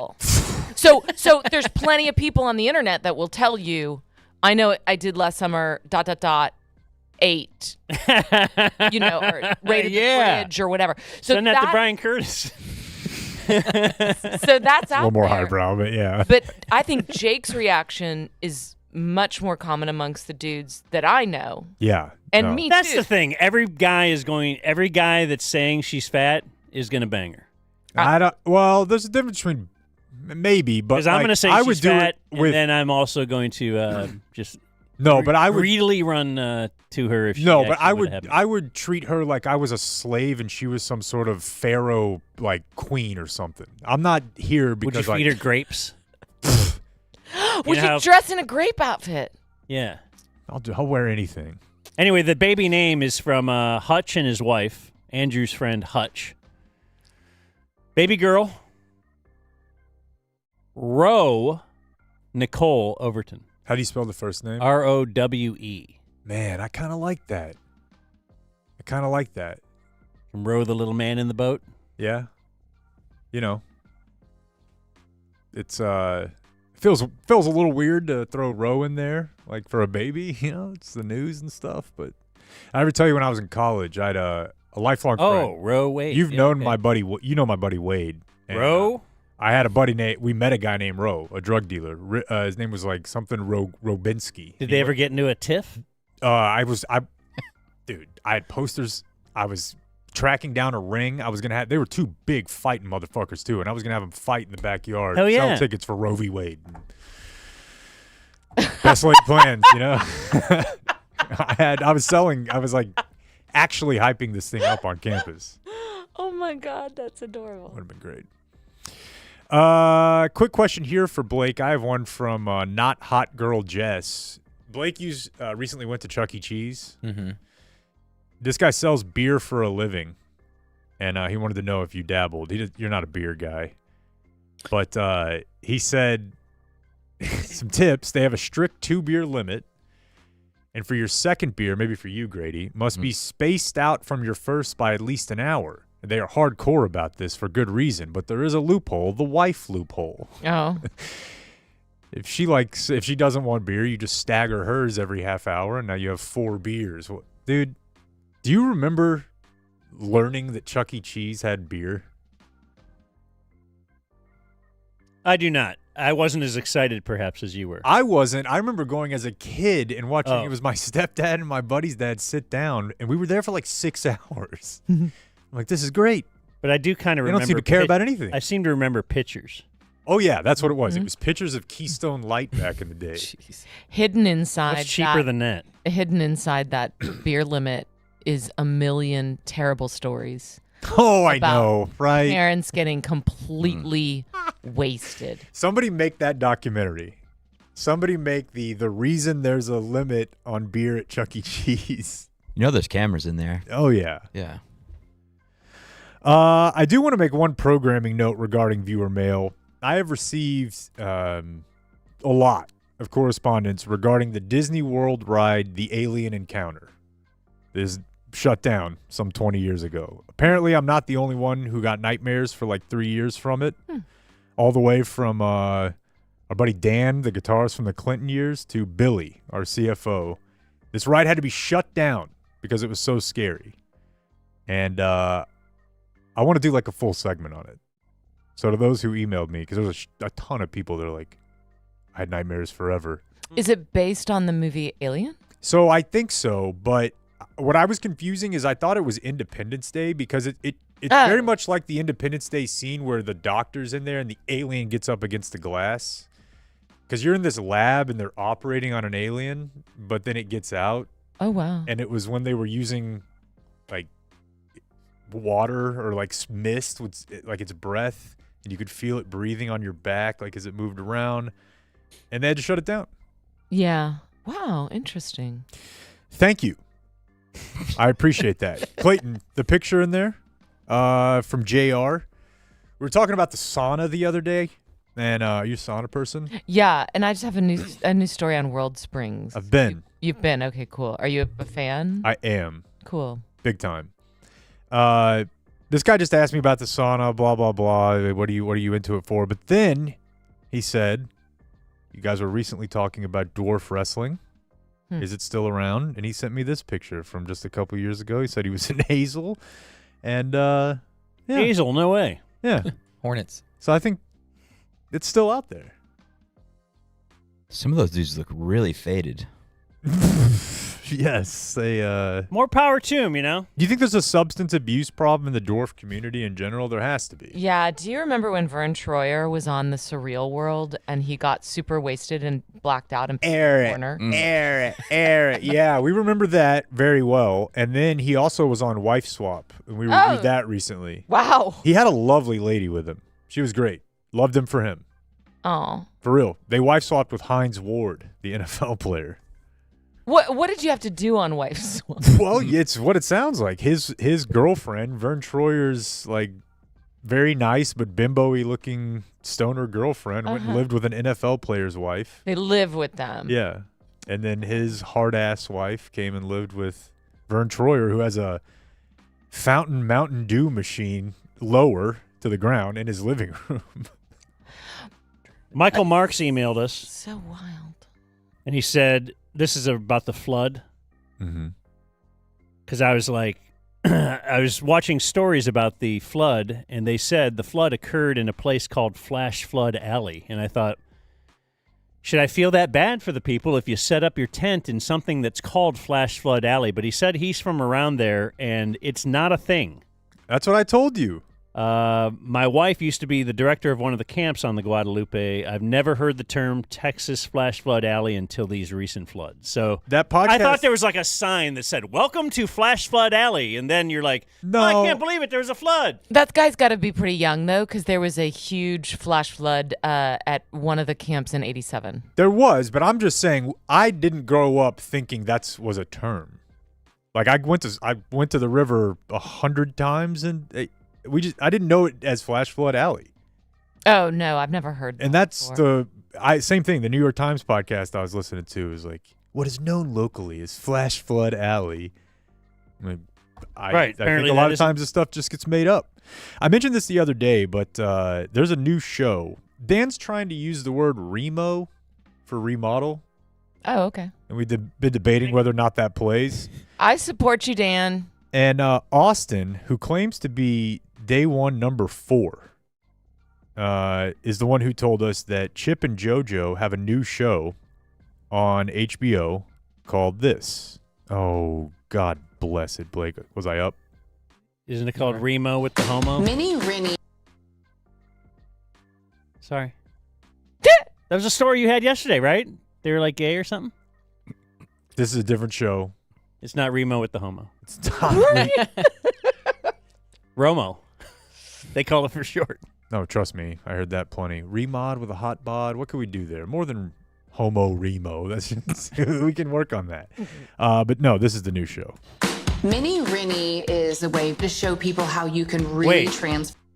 What's the first? Mini? Oh, Mini Rennie. Mini Rennie is a way to show. I think it So if you say it like it sounds like a drink that you get at a girl's happy hour. When you just get a little creative and you think outside the box. Mini Rennie. And I the love hope it. is that we inspire people to get ideas for your very own Mini Rennie. That's kind of what I'm doing with the den. Yeah. We're not really Remo. That's remodel. You are a homo, though. Kind of renovating it. Yeah, I am a homo. So what can I? What is there a word? Homo for, sapien. Is there a I'm word? allowed to say it. Is there a word I can get that rhymes with mini? You absolutely did that in school. Homo sapien. You called someone a homo. I actually Your teacher didn't. yelled at you, and you said sapien. I can confidently tell you I've never done that. Oh. I never used the word homo. Oh. I used the word gay. That was more my speed. Homo felt kind of 80s to me. Yeah, or like it's early very 90s. It's very 80s. Yeah, like a grungy or something. Oh, homo. Yeah, no. We'd ride our bikes until 9 p.m. and then start calling everybody a homo. That's the way God and That's the founding exactly fathers the way intended. We'd leave the house at 9 a.m. and Right. you wouldn't see him again until later. Which really is kind of baffling, the way the entire culture has changed. Yeah. To where we all have a leash to our parents. Like, you know where your kid is every second of every day. That's big, but this is probably not that compelling of content, but to me, the biggest change that I'm running into now, and my mom's probably going to be pissed hearing this, it is what it is. You're just not afraid of your parents.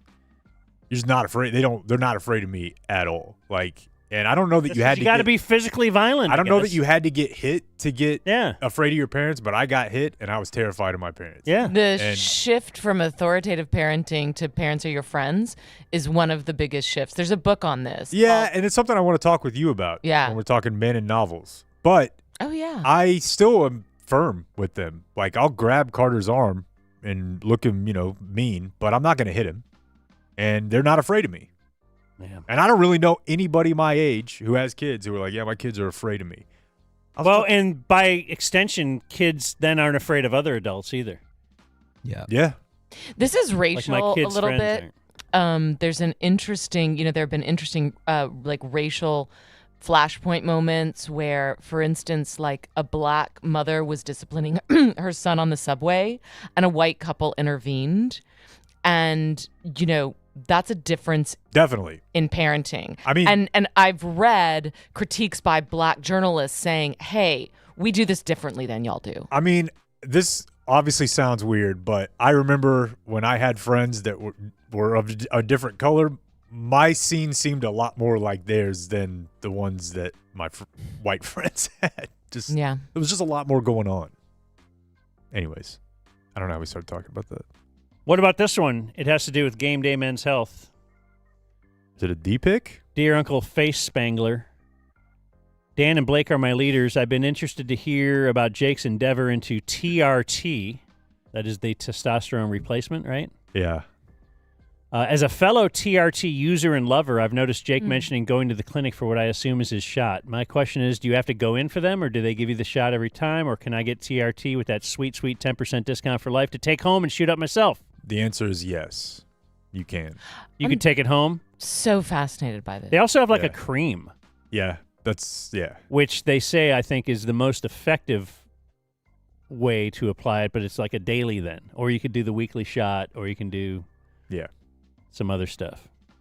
Yeah. That's from Taylor. But for me, though, like, I'm not a great test case for if you had questions, because, like, I already was, like, in a way different place physically and mentally than I was a year ago. So yeah, right. So it's hard measuring what's like, what. I had already gotten myself to, like, the good, as best shape as I can get in with my life. Yeah. And so at that point, like, I'm taking TRT, but what's the? I'm not really. Why? I wanted to try it. I did get it measured, and it was low. And I think for just the way that I like to live, I'm not like a slovenly type person. I need to be moving, and so it's a low dose. But I can tell by like week 5 or 6, really by week 3 or 4, I can tell. Like if I'm working out, there's a different gear. There just is. So this is what I assume would happen. You'd get angrier faster. You'd get more horny, and you'd have more energy. No, I don't really. I don't really get angry at all ever. Interesting. So maybe I'm not a good test case. No, I don't think testosterone just means you're going to be all fired up and pissed. Yeah, I mean everybody we talk. It's normal. But that's why. That's the misconception. You guys thought those guys there are the most positive, cool guy. Yeah. Anybody I've ever met that's doing it is like, this is great. There's never like, I'm pissed. Sure. My presumption was out of ignorance, and I'm asking you to refine my understanding. Yeah, I think that's what I'm doing. A big part of it is I'm doing it by yelling at you. You know, it's just the general thing of your body produces it, and there's a reason why you can ride your bike until 9 and then still go call your friends homos when you're 13. It's because you have boundless testosterone. Yeah. And so as you get older, obviously, I'm sure there's an analogous situation for women, but like your brain stops working late in the day. You start to feel foggy, and that puts you in a bad mood. Yeah. Now you're in a bad mood, and you can't figure out why, other than except it's your fault because you're just not as much of a person anymore. Like you're not. That's what makes people sad, I think, or mad. That's so interesting. There's a This American Life about testosterone, and boy, I bet. God, I'd love to hear them. It's really fascinating. And then they injected it. Well, first of all, you'll love this. All the people in their studio took a testosterone test, and the person Ira Glass just person with the most testosterone was the woman. I love it. That's add it to the Why Hillary Won list. And all of her male voters are betas.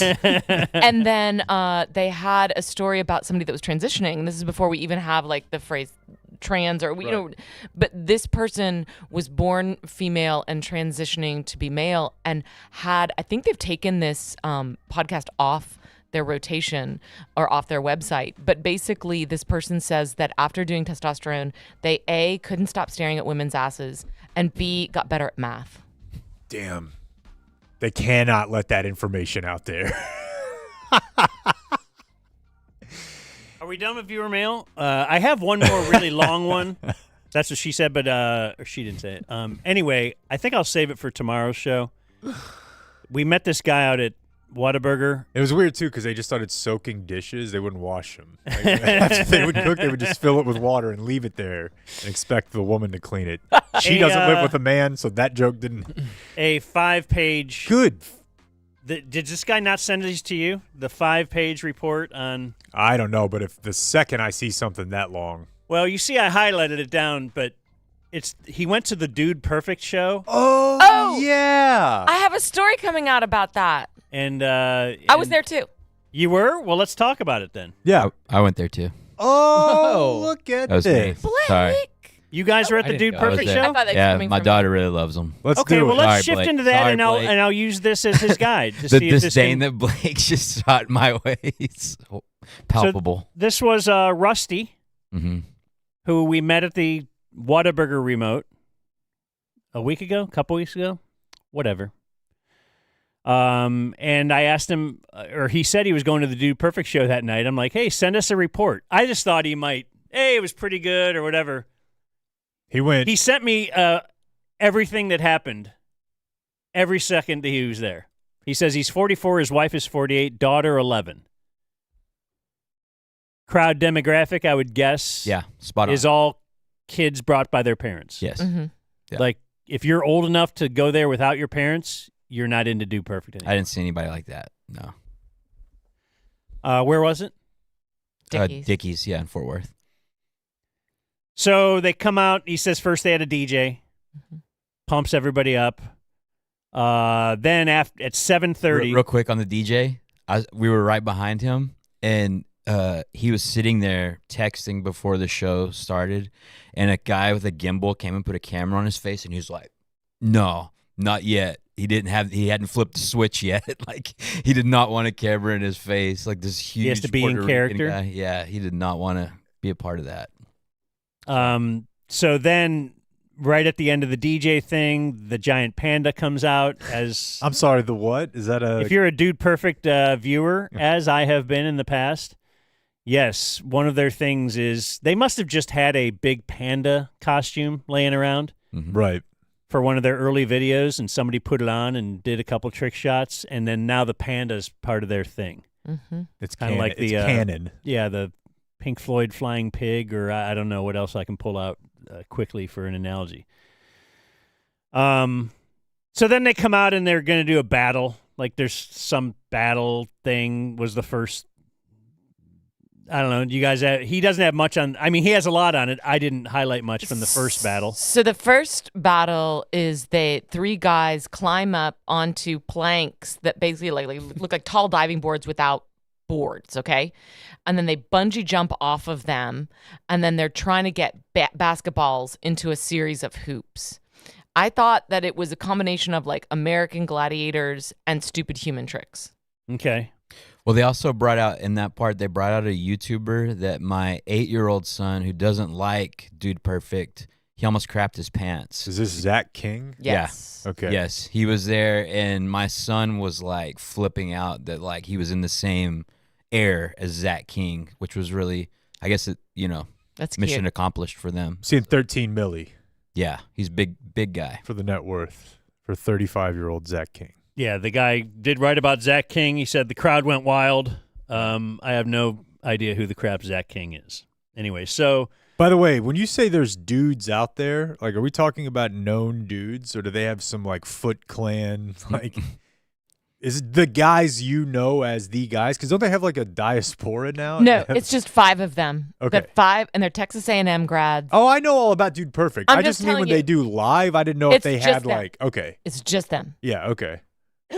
So then between battles, they had to break everything down and set up another thing. So he says they put on an American Idol type segment called Cool Not Cool. Yeah. You might remember they were doing cool, this. Not cool. They did this when they did a Cowboy game, Yeah. right? It's time for Cool Not Cool. Yeah.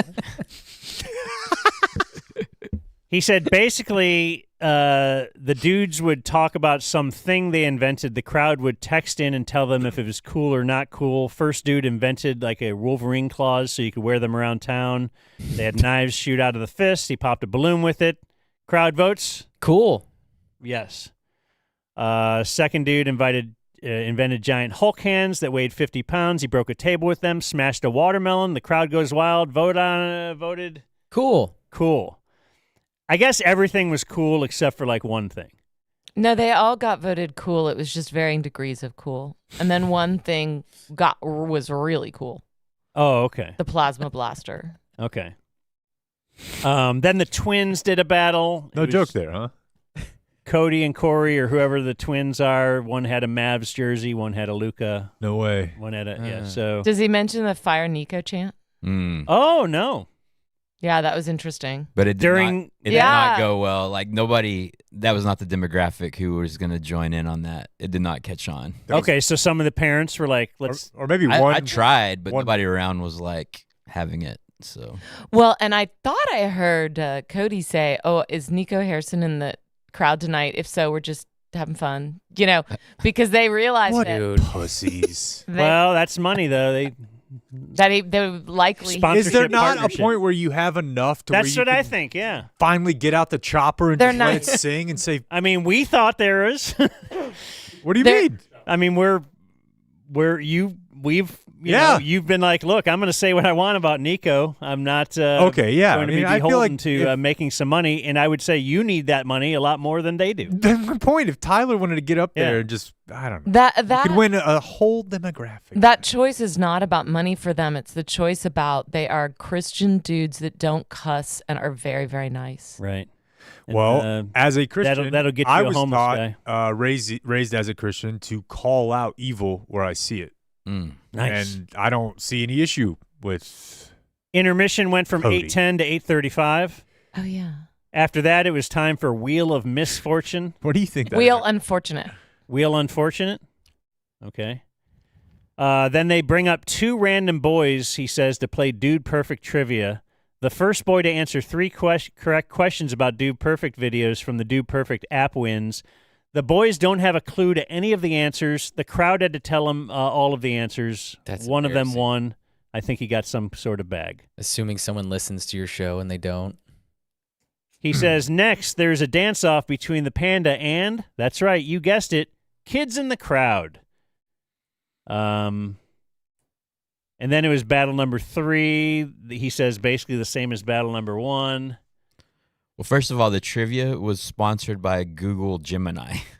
That's true. And so the answers were given by the Google Gemini voice. And I was just thinking, That's so Big holy Brother. crap, the marketing. Yeah. And just like, how much are they getting paid for this? And it was wild. It's so much money. Yeah. That's incredible. And it's also like, it just takes away from the whole thing, I think. That reminds me, Frankel and Frankel, personal injury attorneys. If you do get in an accident, please remember Frankel and Frankel. It's the first thing I think of when I get into my daily accident. But 214 or 817, then you dial all threes. Really, personal injury attorneys, them insurance companies are going to try and keep you down. And it's almost sad in a way. You need Frankel and Frankel, but you do. You do. I was walking in downtown today, and I saw a bus drive by with Frankel and Frankel on the side of it, and Jean Burkett. They were all holding on? No, it was an advertisement for them. Had that bus hit me, killed me, Frankel would have fought for my family. Mm-hmm. It would not have deterred them that my body was splattered all over. I hope your last call would have been to the Frankels. You know what? And not I your would have wife. known it without the number being on the bus. All threes. So after battle number 3, the dudes took a moment to show how humble they are by saying they're not the real heroes out there. The military members and first responders are. Then they had the crowd stand if you were a military or first responder, and everyone gave them a round of applause. That's interesting. I would say higher than that would be Jesus, but that came later. That's the finale. Then they got to rank. The time was to rank superheroes from 10 to 1. We gave that honor to Ty. What are we doing? What is this, the freak? There's a wall numbered 1 to 10. What's happening? What do you mean rank? They just stand up there and talk? It was there was like a billboard, and then they had 10 spaces and then a bunch of pictures. So there's like a pink, and it was random too, like you had your classics like Superman and Spider-Man, but there was like Pink Power Ranger and like somebody from The Incredibles and Elsa from Frozen, it says here. Elsa, and then 10. Clint Eastwood. I mean, not Clint Eastwood, Texas Walker Ranger. 1. What's his name? Chuck Norris. Right. Yeah. Well, number Walker. 1. What? Did I say something? No. Spoiler alert, it said Superman, it looks like, is going to be in his rightful place at number 1. Oh, wait. Ty throws down the Superman logo and pulls a baby Jack Jack from the Incredibles logo from behind the logo wall, ranks Jack Jack as the number 1 superhero of all time. Oh, the outrage from the other dudes. So they start yelling at Ty about how dumb his rankings are, and that makes Ty very upset. And that leads us to... Now, if you're a YouTube Dude Perfect viewer, as I am, you're aware of what that leads us to. Rage You guys may not be. Monster. Oh, I know. The Rage Monster. Everyone's favorite bit. This is why Ty is the favorite. They put him in some kind of a medical-induced coma so he can rage inside a safe space and the crowd can see the video going on inside his head. So basically in a video, like somebody makes him mad and then all of a sudden he tears some stuff up.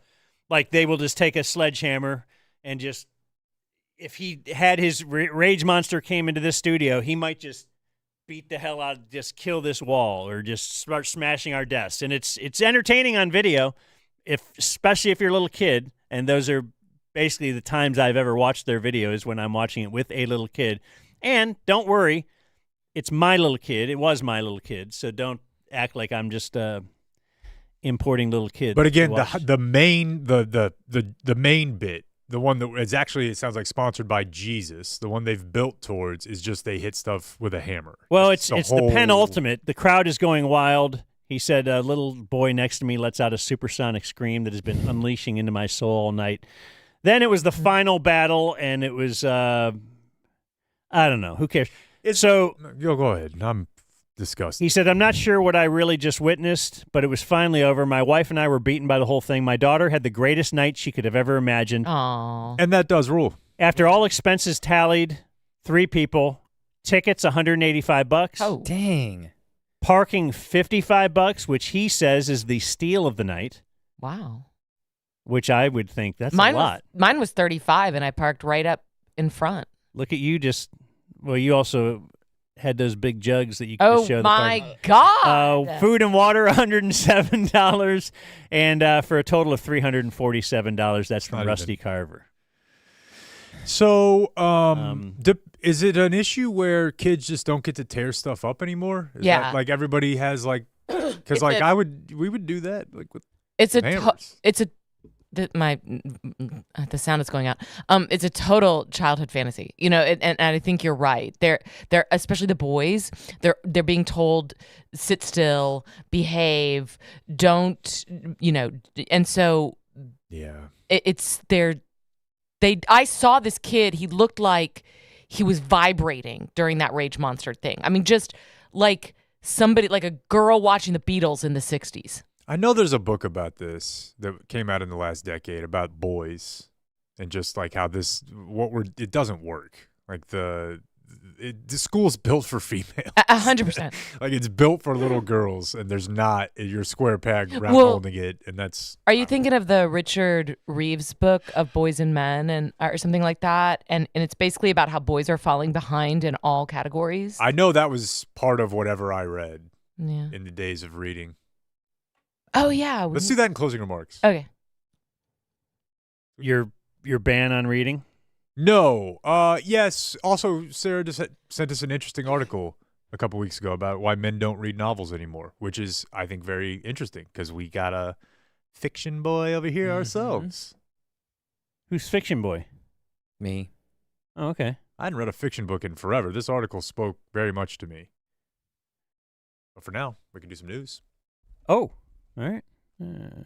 Here's Jake with the Dumb Zone News. Let's say this is brought to us by fairlease.org. Fairlease.org is a place you can shop for a vehicle right where you are right now, even right where you're sitting there, Sarah. You can just tune out Jake and look through the vehicles at fairlease.org.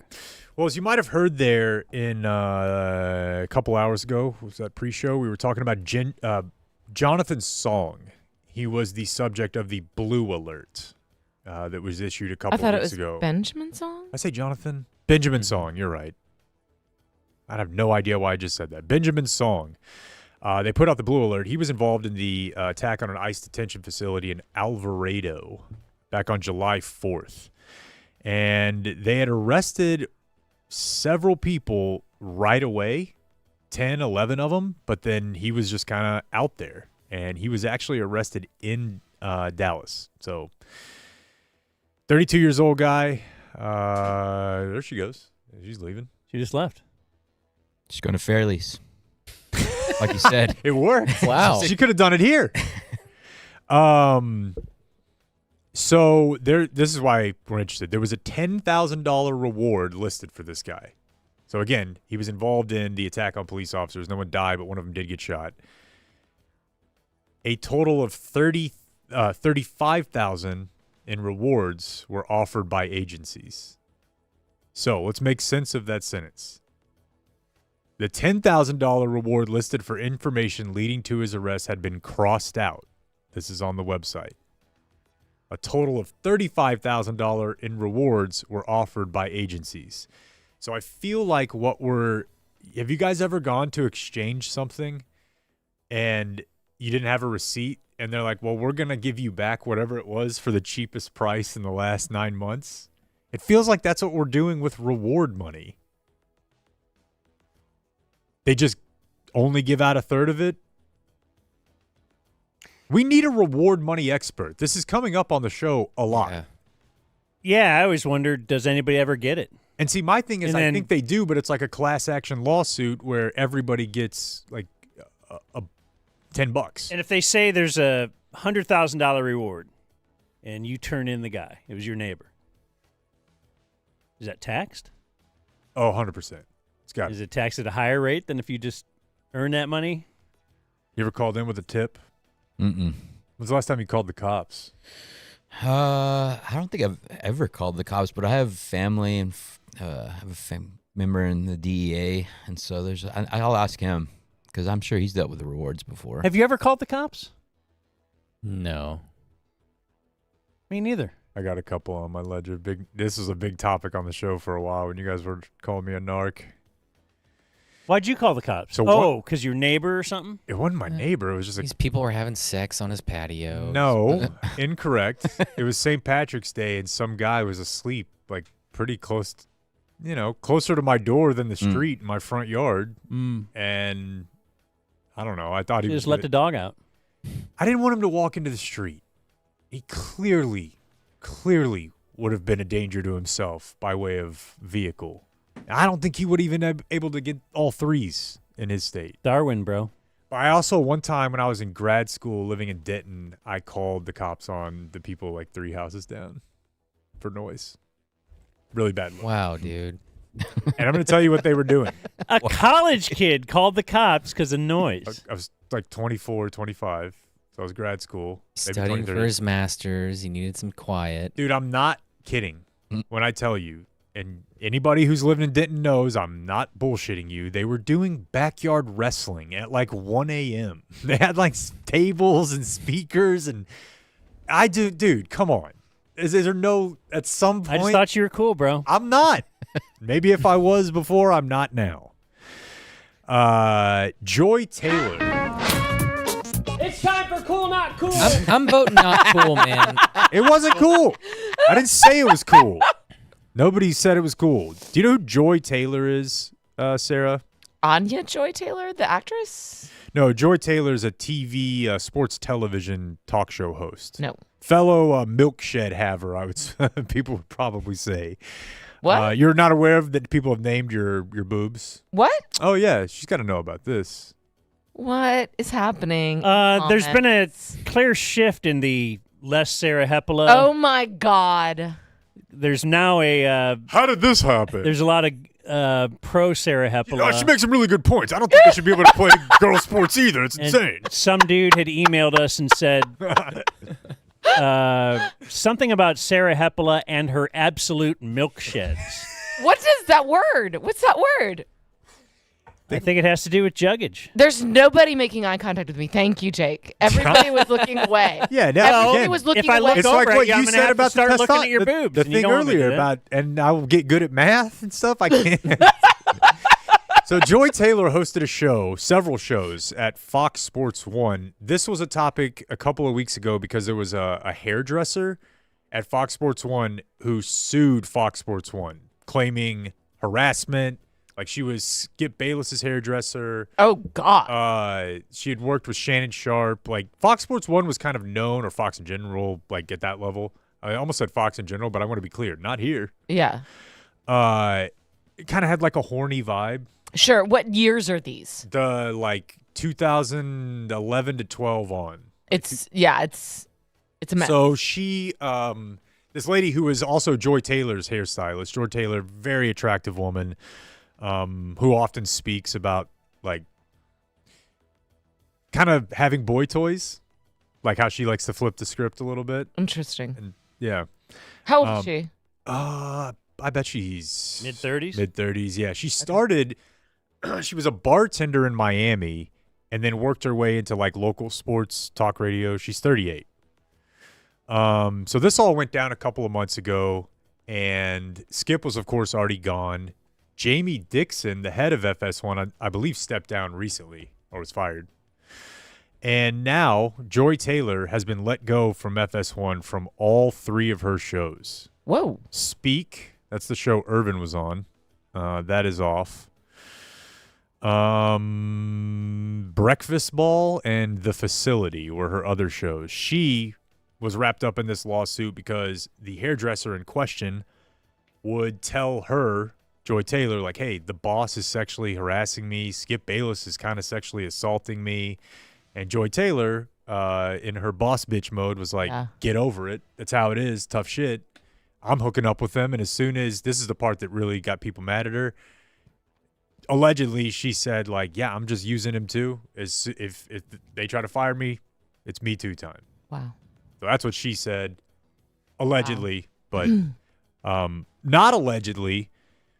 This is what Jason Whitlock, who used to work at Fox Sports 1, had to say when she was fired. How does she get that job? How does she even get that opportunity? It wasn't when she was fired. It was a couple months ago. How does she get that job? How does she even get that opportunity? Because she's got a big pair of cans, and she's, according to Sheen, she's willing to let people enjoy those big cans of hers. You know what I'm capable of. He's just on his talk show. Like, yeah, we know why. It's because her tits are huge and you can play with them. And we're just speaking brass tacks here. But he's not done. I know what I'm capable of. Me, Whitlock. And that big rack of hers that she showed off constantly. It's just, and that peanut butter skin with that big rack. Like, Jay, keep your distance. I'm sorry, it's a bad edit, but yeah. Maybe boys do need to settle down. That's stay in school. Fascinating.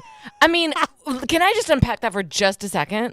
It is so fascinating to me because, first of all, and he's almost like getting mad at her, like for having boobs, and he's like, and she just keeps showing them, and it's like, does she have a choice? Like one of the things I learned about having big boobs was that it was a secret about my body that I couldn't keep. Listen, put Joy Taylor in a burqa, and I can still get I'm just an artisanal beat off. I promise you. I'm just telling you, it's not. This is something that you don't get a choice about. It's like, you know, obviously there are some people that do get surgeries or whatnot, but like that is so interesting. And then the weird thing on her peanut butter skin, which sounds so beautiful. Well, she is. He's saying he knows what he's capable of if you combine that delectable peanut butter skin with, yeah, and then we got it's too much problems on the horizon. It's not his fault. Put him away. If she's gonna have all that. So she responded to that like hot people do by posting like an extremely hot workout video like from that day where she's just like in the ocean or somewhere where people with money are, which is totally unbothered, right? The real unbothered is you just disappear. Mm-hmm. Yeah. Can I ask you guys, is she a good broadcaster? She's a good, yeah, and it pains me to say it because some of them are not, and some of them that are clearly are that she keeps the flow going. Yeah. But it's also like those shows don't really need to exist. I don't know how they make, I guess they probably at least break even. But she's probably making too much money to be doing a show that probably gets beaten by like Family Feud. Yeah. To be honest. Yeah. This story's been dormant for a while, but Robert Robertson, the convicted murderer on Texas death row, he was convicted of killing his 2-year-old daughter back in 2003. But a lot of the science that was used in the shaken baby syndrome conviction is now thought to be junk science. So there is a hearing. I think it's happening right now. So wait, is this something that's back? We can shake our babies again? We're listing things that are back, Sarah. Do you have any entries? Any injuries? Entries into like in the last, let's say last year, just stuff that we're like, okay. The R slur. R slur for sure. Dan, Gay. You could certainly go Dan gay. thinks I still wouldn't do R, but for the most part. But he thinks dodgeball. Like we'll bring back elimination games in PE. That's and stuff. predicting. I think that's what a great could be one. back. That's good. Yeah. I didn't know dodgeball went away. Oh, we eliminated elimination games. Aw. And concussions. We got super woke about concussions. Oh. Like, I honestly don't think you should be able to vote unless you've had 2. Like as a male, right? Anyway, so yes, this hearing is taking place now. This was a weird one, man, because he was, if you recall, set to die. And then various members of the Texas legislature sort of in a novel legal way got involved. Like it was unprecedented, and it appears that his life hangs in their hands at this time, Dan. You know what? I was gonna say, should we do book talk here or no? Let's keep going. Have you guys seen the chatter? I know Sarah has online regarding the new. I think he's the CEO of Red Lobster. Oh yeah, it was great. Yeah. I'm so into this. Red Lobster is back. Apparently, it might be back. Red Lobster's back. They're trying to bring Red Lobster back. So they hired a young, like whiz kid CEO, black dude who grew up going to Red Lobster for family meals and after church on Sunday. And, you know, I don't know who was running Red Lobster before, but this guy has a lot of interesting ideas, and he's doing interviews and podcasts. And, you know, the clip I heard is where he's like, just think about it. Like, we have the most resources. We have the best lobster. Like, we buy the most lobster. We're not going to buy shitty lobster. Like, we can buy the best. He's like, so people don't know this, but the quality of lobster you get at Red Lobster is better or the same as what you get at very nice restaurants. And I think people like fact checked that, and it's generally true. It's just they have a perception problem and a pricing problem. I think it got too expensive. So they're trying to rebrand all this. Perception for sure, because I would have thought Red Lobster is the fast food of lobster. Like if I was going to eat a steakhouse or Red Lobster, you'd go to steakhouse. Am I mixing up companies? Or I remember when one of these things filed for bankruptcy a while ago, it was pointed to the fact that private equity bought them and then sold all the property that they were on. Toys R Us might have been. Is that Toys R Us? No, you're mixing up Red Lobster and Toys R Us again. Well, am I? No, hold on. He may but be right, but I'm just talking. Whatever restaurant chain, I think it was a restaurant chain though. It's not TGI Fridays? But somebody came in and bought them. Yes, you're correct. It was private. It was Red Lobster. Okay, and then what they did was, since they owned all of the restaurants and the property, they sold the property to some other company, maybe that they even had their hands in. And then now they would have to pay rent. Yeah. And like it was just a big scheme type thing, and they knew they would bleed it dry in the end, but it was all going to make them tons of money because then they could sell that property, then blah blah blah, and sell all the stuff. Yeah, it's genius here. It's the lease back. It says buy companies, load them with debt to finance the purchases, hope to sell them at a profit in a few years to someone else. It's a common form of asset stripping. Knowing that Red Lobster will go out of business in the end. And I do remember this story because, like with anything, like with the McDonald's coffee lady, you know, in my home growing up, it was like, woke America, not woke, but, you know, sue anybody over anything. This woman got a little coffee on her, grubby. And she had her vagina burned off. It was like a borderline lethal. But when this story came out, at first it was endless shrimp. Endless shrimp was blamed. And they lost some million on that, but they didn't lose their ass. And the biscuits too, right? No, they're good, but that's, again, not why. So now we have a story of Dave & Buster's has hired a former KFC president. I feel like I could save Dave & Buster's. Oh, it's still cool. I went not long ago. Okay. It's so fun. But it's so expensive. You can't get out of there for under like $100. Well, on the games alone. Yeah, that's a tough pill to swallow when you're sober. It is. I'm not used to seeing hard. tickets like that anymore. Yeah, it's too bad. I love Dave & Buster's. I really do too. The concept of it. It's fun. How are those places doing that were like Barcadia? Like that's really popular when I was in my day. Good question, and I don't know. I live over on Henderson. It used to be have huge lines outside. Came back for a minute, seemingly. And then finally, a new bill filed this week in Texas aims to regulate access to certain public spaces and facilities in Texas based on biological sex. We're talking the bathrooms are back, guys. We got a new bathroom bill here. The Women's Privacy Act was filed in this special session. We're never going to let this go, are we? Just every couple years, we're going to reaffirm that you're supposed to piss in a certain place. Where do the furries go, though? Litter box. Yeah, the litter box. Which is that's right. In the school. We just need gender-neutral bathrooms, like in the malls. They have like family bathrooms, or like changing bathrooms. Do you know who you're talking to? No. Are you talking about a guy who is not a healthy member of society, who takes more than he gives? But Dan's no stranger to the family bathroom. You use the family bathroom all the time. It's so big. It's so big. I've used a family bathroom. Yeah, it's great. Yeah. It's just bad when you walk out and there's a people literal family waiting. A baby in a wheelchair. Which happened to me. It wasn't a baby in a wheelchair, but it did happen to me recently at the airport. Because especially the airport's disgusting, those bathrooms. So I'm going to go in the family one. There's I got my nothing wrong with an suitcase. I airport. got my backpack. I need some space. I need a little time. God. And yes, walked out. Guy holding baby, lady with baby in stroller.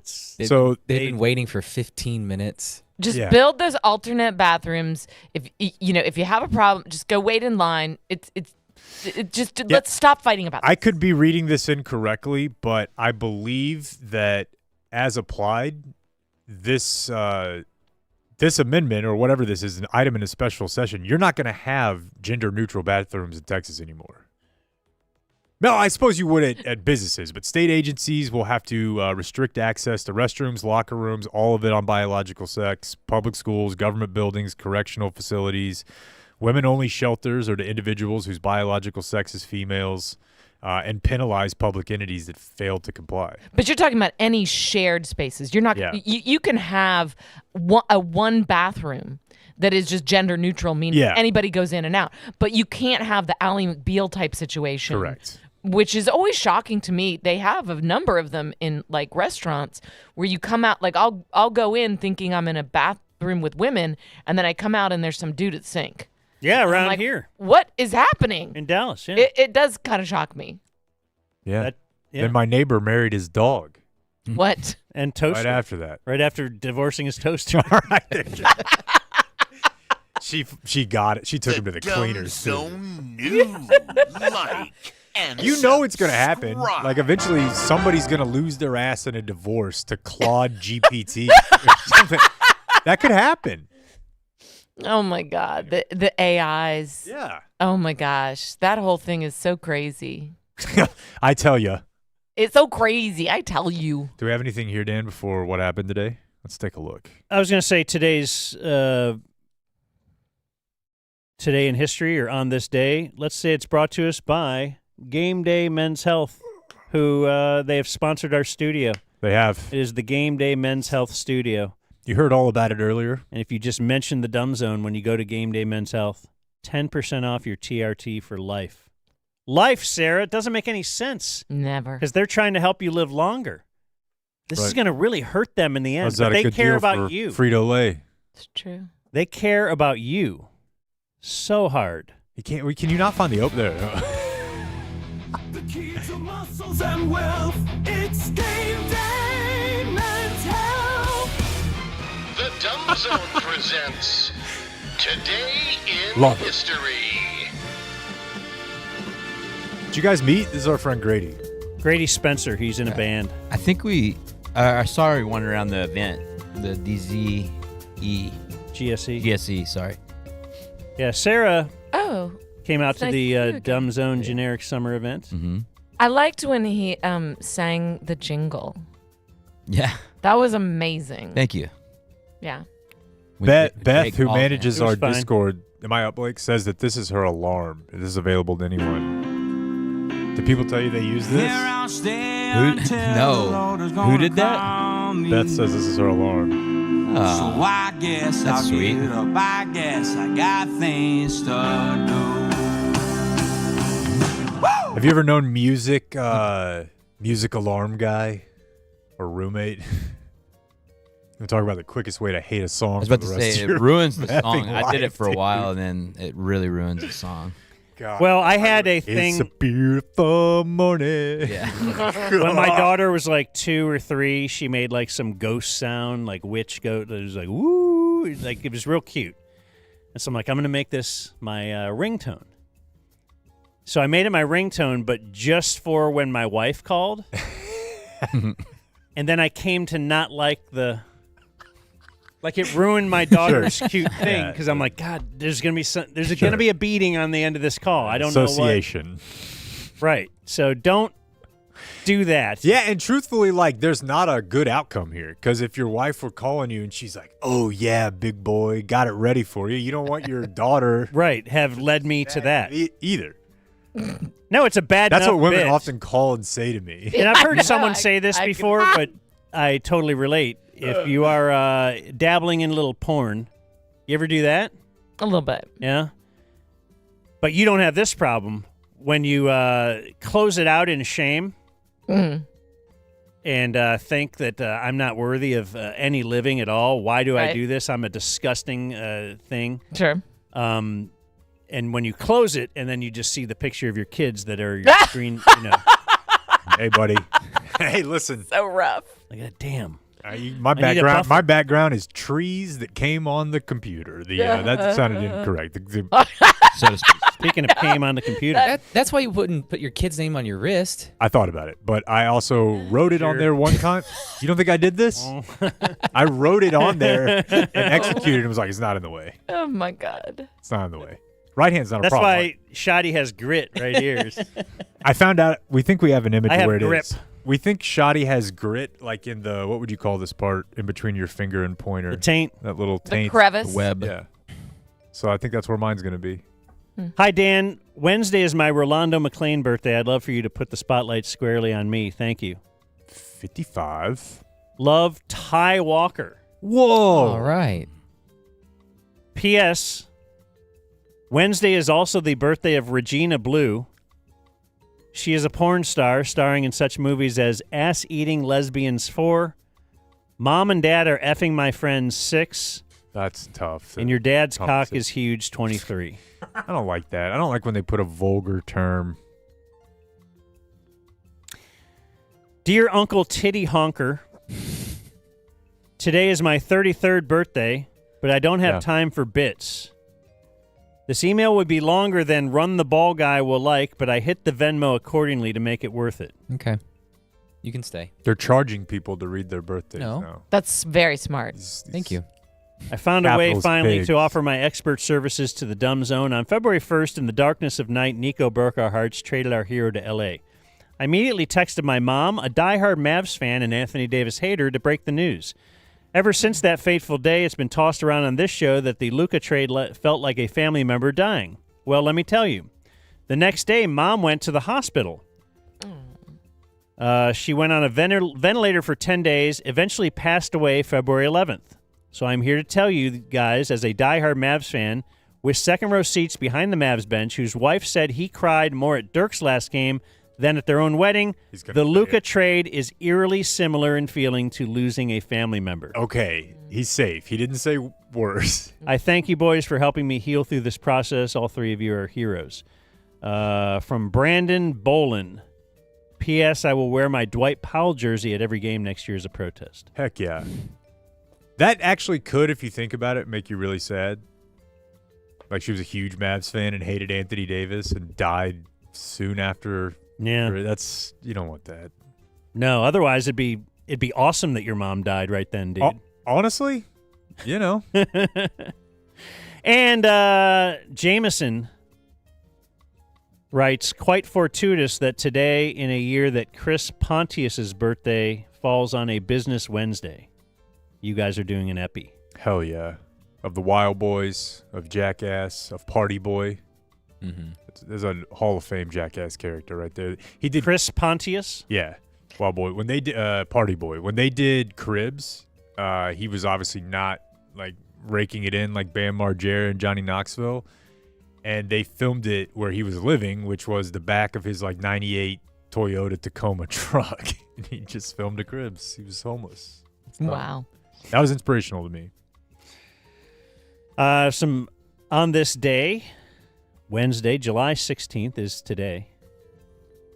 The first ever automated parking meter was installed in Oklahoma City in 1935, which should not be celebrated. Why there?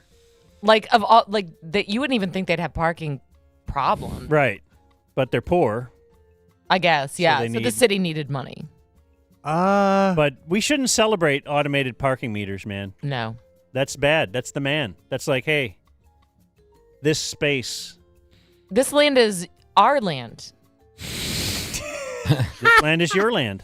I'm parked illegally right now. I went full Blake down here. You're probably fine. Yeah. I paid $10 to You're paying, you don't have park. to pay 10. I'll show you where to park from now on. There's a parking for 6. And if you want to ride the Lightning, I am. I got a ticket for $50, but I had parked for free well over that amount in value. Yeah. Well over. And they don't tell you. On this day in 1985, Lou Whitaker from the Detroit Tigers went to the All-Star game, but he forgot to bring his uniform. So they had to get him a vendor-bought Tigers uniform with the number 1 stenciled on the back. That's very baseball. This is the day in 1999 that John F. Kennedy Jr. and a bunch of other people that nobody cares really about died.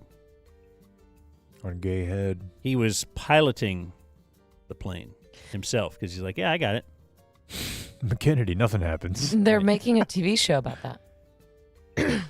About JFK Jr. and Carolyn Bessette, his wife. How does it end? What do you think? On this day in... Wait, did you say 89? Excuse me. 1999. Okay, sorry. I might have said 89, That was though. a big sneeze. Thank you. In 2004, Martha Stewart sentenced to 5 months in prison and then 5 months of home confinement. She is interesting and has aged incredibly well. Conjugal visits. You know what? That's something I think you should look into. Conjugal visits are so fascinating. What do you know about them? Because I knew nothing. I just listened to a podcast recently where I thought they were like kind of a urban legend, maybe? Correct. That's what I thought. And they're not. They're real. Yeah, this guy, we Did met we a meet guy. a guy? Yeah. Yeah, we met a guy who did like 2 years. And he's like, he didn't have family or a wife at the time, but he's like, if you've been there a year, you have good behavior, like they'll bring in maybe like a portable, basically like a mobile home almost off premises, and you get 48 hours to just bone and eat KFC. Like your family can come in and they would get 36 or 48 hours, especially like over a holiday. They got more time and they don't bother you, he said. There's also, I'm listening to a Ted Bundy audiobook, which is super good. Ted Bundy's story is fascinating. And at one point he's in prison and the guys all throw $5 in each week. And then they basically pull a name and whoever wins, they give that money to the guard. And then you get a night with your honey. Huh. Interesting. Yeah. Dude, look, even in jail, Bundy's he's just being bros. And on this day in 2009, this relates to a guy we had in earlier this week. In an embarrassing acknowledgement, NASA admitted that in all likelihood, it had recorded over the original videotapes of the Apollo 11 moon landing. No way. Is this true? We had a guy who worked for like does Netflix, filmed the Jerry show, the documentary Oh, coming out. yeah, He was yeah, great. yeah. And then he was like, also the moon landing's fake. What? And that's And it really, really got the people going. Yeah. And one famous wedding for you guys on this date in 1994. It was true love. Anna Nicole Smith marries billionaire J. Howard Marshall. For sure. Have you watched the documentary about her on Netflix?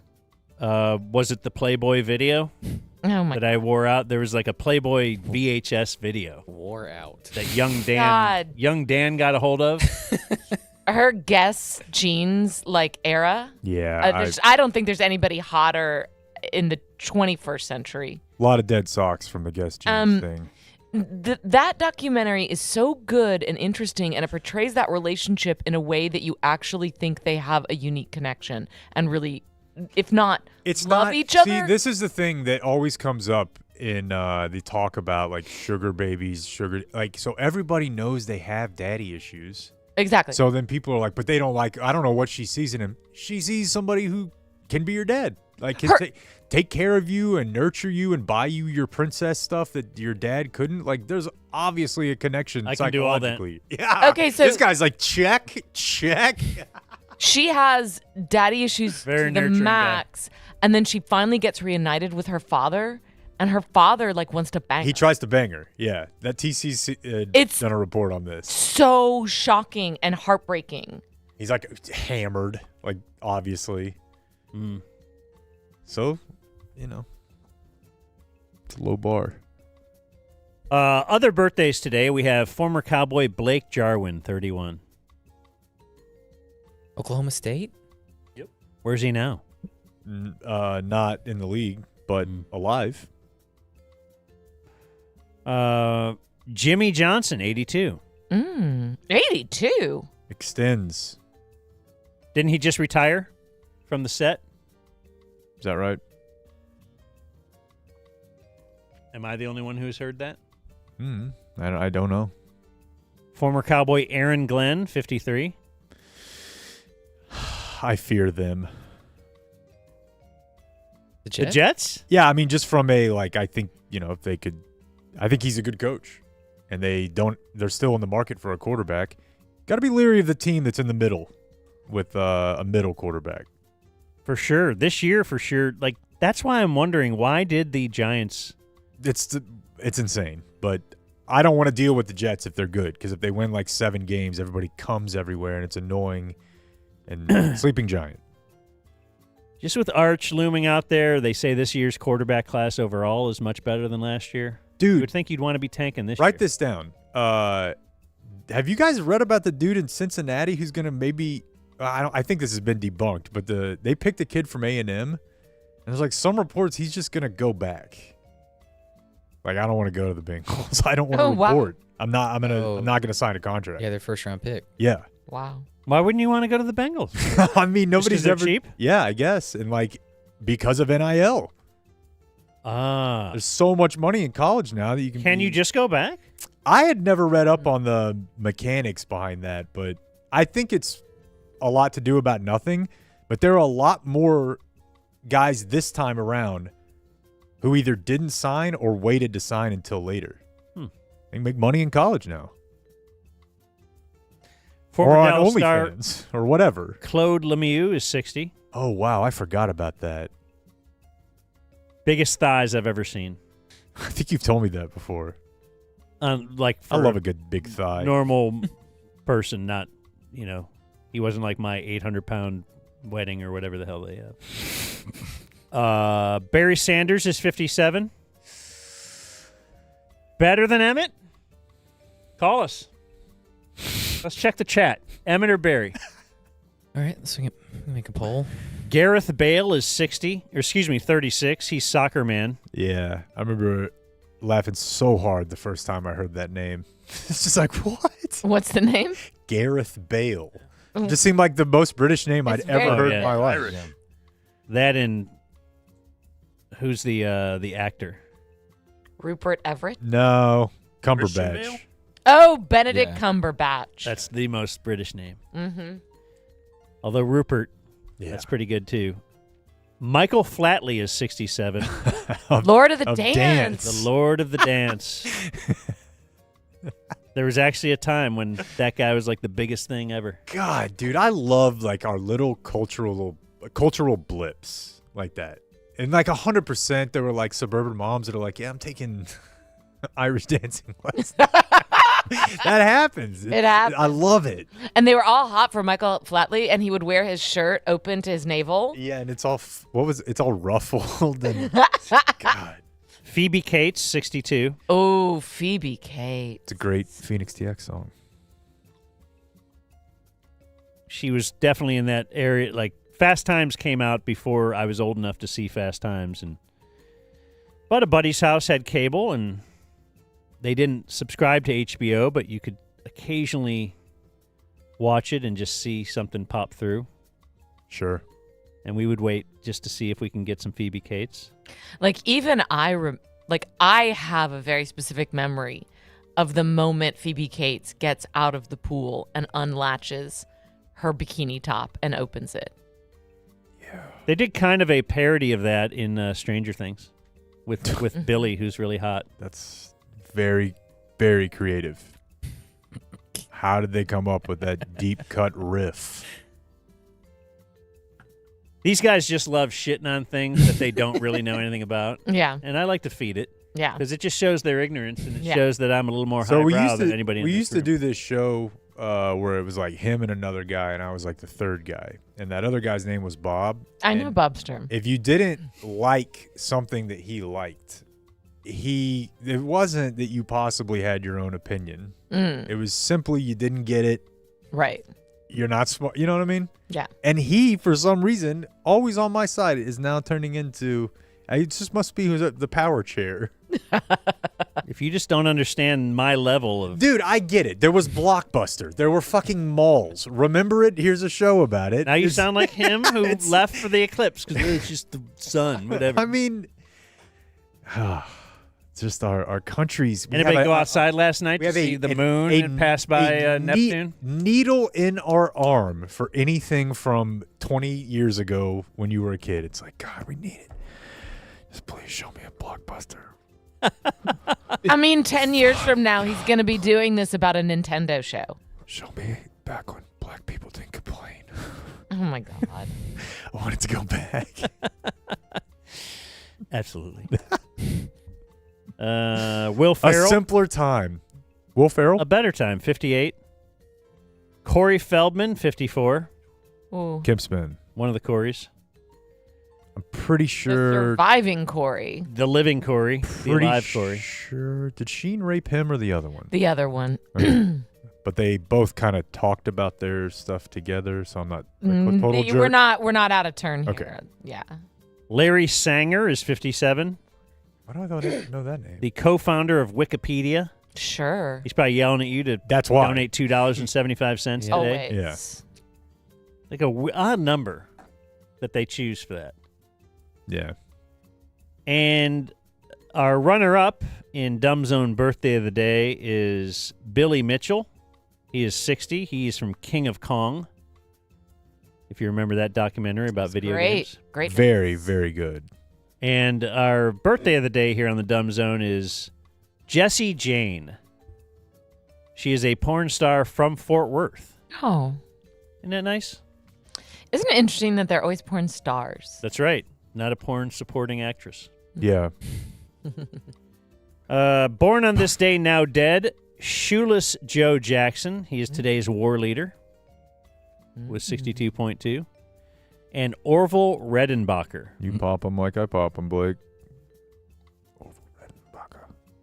Dead on this day, still dead, Alaska Davidson. America's first female FBI agent. Damn, that rips. Her name was Alaska Davidson? Yeah. Wow. Like the baddest woman ever. How can you be a female body inspector? Blow me up, dude. Yeah, bro. Heck yeah, FBI. I don't know. I recently went to Spencer. I got to learn more about this. They still have that T-shirt. Oh my God. Female body. You didn't get it? Why don't I own that? What's wrong with me? Come on. Like the thing is though, I like the concept of funny T-shirt guy. I don't want to be wearing that out and about. Yeah. Like I'd wear it to the summer event. You guys know how like you never had a chance? Do you ever look at Wikipedia pages and even like people in the media and I'm like, oh, I feel like I got it, like maybe comparable talent to that guy, and you're like, oh no, he grew up in Brooklyn, his parents were investment bankers, they went to Syracuse, he went to this, he went to that. So I looked up our friend Alaska P. Davidson, and impressive in her own right, but she has two brothers. Their names, James Ward and William Dowd Packard. Yeah, it's the Packard you think it is. It's the Packard Electrical Company, it's the Packard Motor Car Company. Look, we're going to donate money. There's like 12 effing people who started the country, and all of them are all the people who still run everything. Yeah. Give up. Says the guy who hosts the very successful podcast sponsored by Game Day. Here, let me put it to you like this. Give up on being one of them. Be trash. Get a grit tattooed on your hand. Be from Haltom. For sure. Fuck those people. For sure. Also died on this day, we have Biz Markie. Oh. Interesting. Who called up his girlfriend and guy answered, right? Is that what happened in Just a Friend? I can't remember. You guys don't know? Hey, I got what I but she says she's just a friend. And you say she's just a friend. All right. That's like a classic jam. Sounds sauced. You sounded like you were drunk then. Is that what you would? Yes, back in the day. No. But she's saying Bismarck. He sounds. Yeah. Like he's trying to say. Oh, he sounds sauced. Because he's. Oh, okay. He's all like on cough syrup or something. I just thought perhaps in your drinking days, this might have been one like, hey, it's time for karaoke, Sarah. I'm going with Bismarck. No, that was Total Eclipse of the Heart. Okay. and I killed it. You have like a raspy voice, kind of like Bonnie Tyler. Yeah, and I'm like a drama kid. And died on this day 1 year ago today, Joe Bryant, who has powerful sperm, right? The father of Kobe. Oh, wow. That sperm wants to have sex whether you want to or not. We don't know that Joe raped anyone. No, I'm saying his sperm did. His sperm. By way of, yeah. Like that sperm wasn't saying no to that egg. Oh, my God. Or egg. Wouldn't. So anyways. One thing from our show on this day. Oh, I forgot that. This bit, yeah. Should we do that to lead off? I'm sorry. Over the summer of 2020 was the time to try to throw out ideas to fix sports. And I don't remember who tweeted this. I couldn't find it. But somebody said in order to speed up hockey games, they need to put turbo on the Zambonis. We did like an hour on that. Yes. Some guy thought that the reason that hockey games take so long is because the Zamboni doesn't drive faster. He's like, they could cut 8 minutes out of these intermissions. Like, I think you have the equation backwards. I don't think they... But it was somebody. I don't think the speed of the Zamboni is. Yeah. Was it like a senator? It was not. Yeah, no, legitimately. It was not someone. Some guy. It was a guy in Texas who was in the government, and was everybody was throwing out ideas for sports, and that was one of it. Need to make musical chairs quicker. The on ice bit.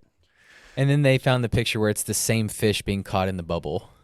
Like every NBA player was catching one fish at Disney World. Fish. Well, closing remarks are with Sarah. Hi.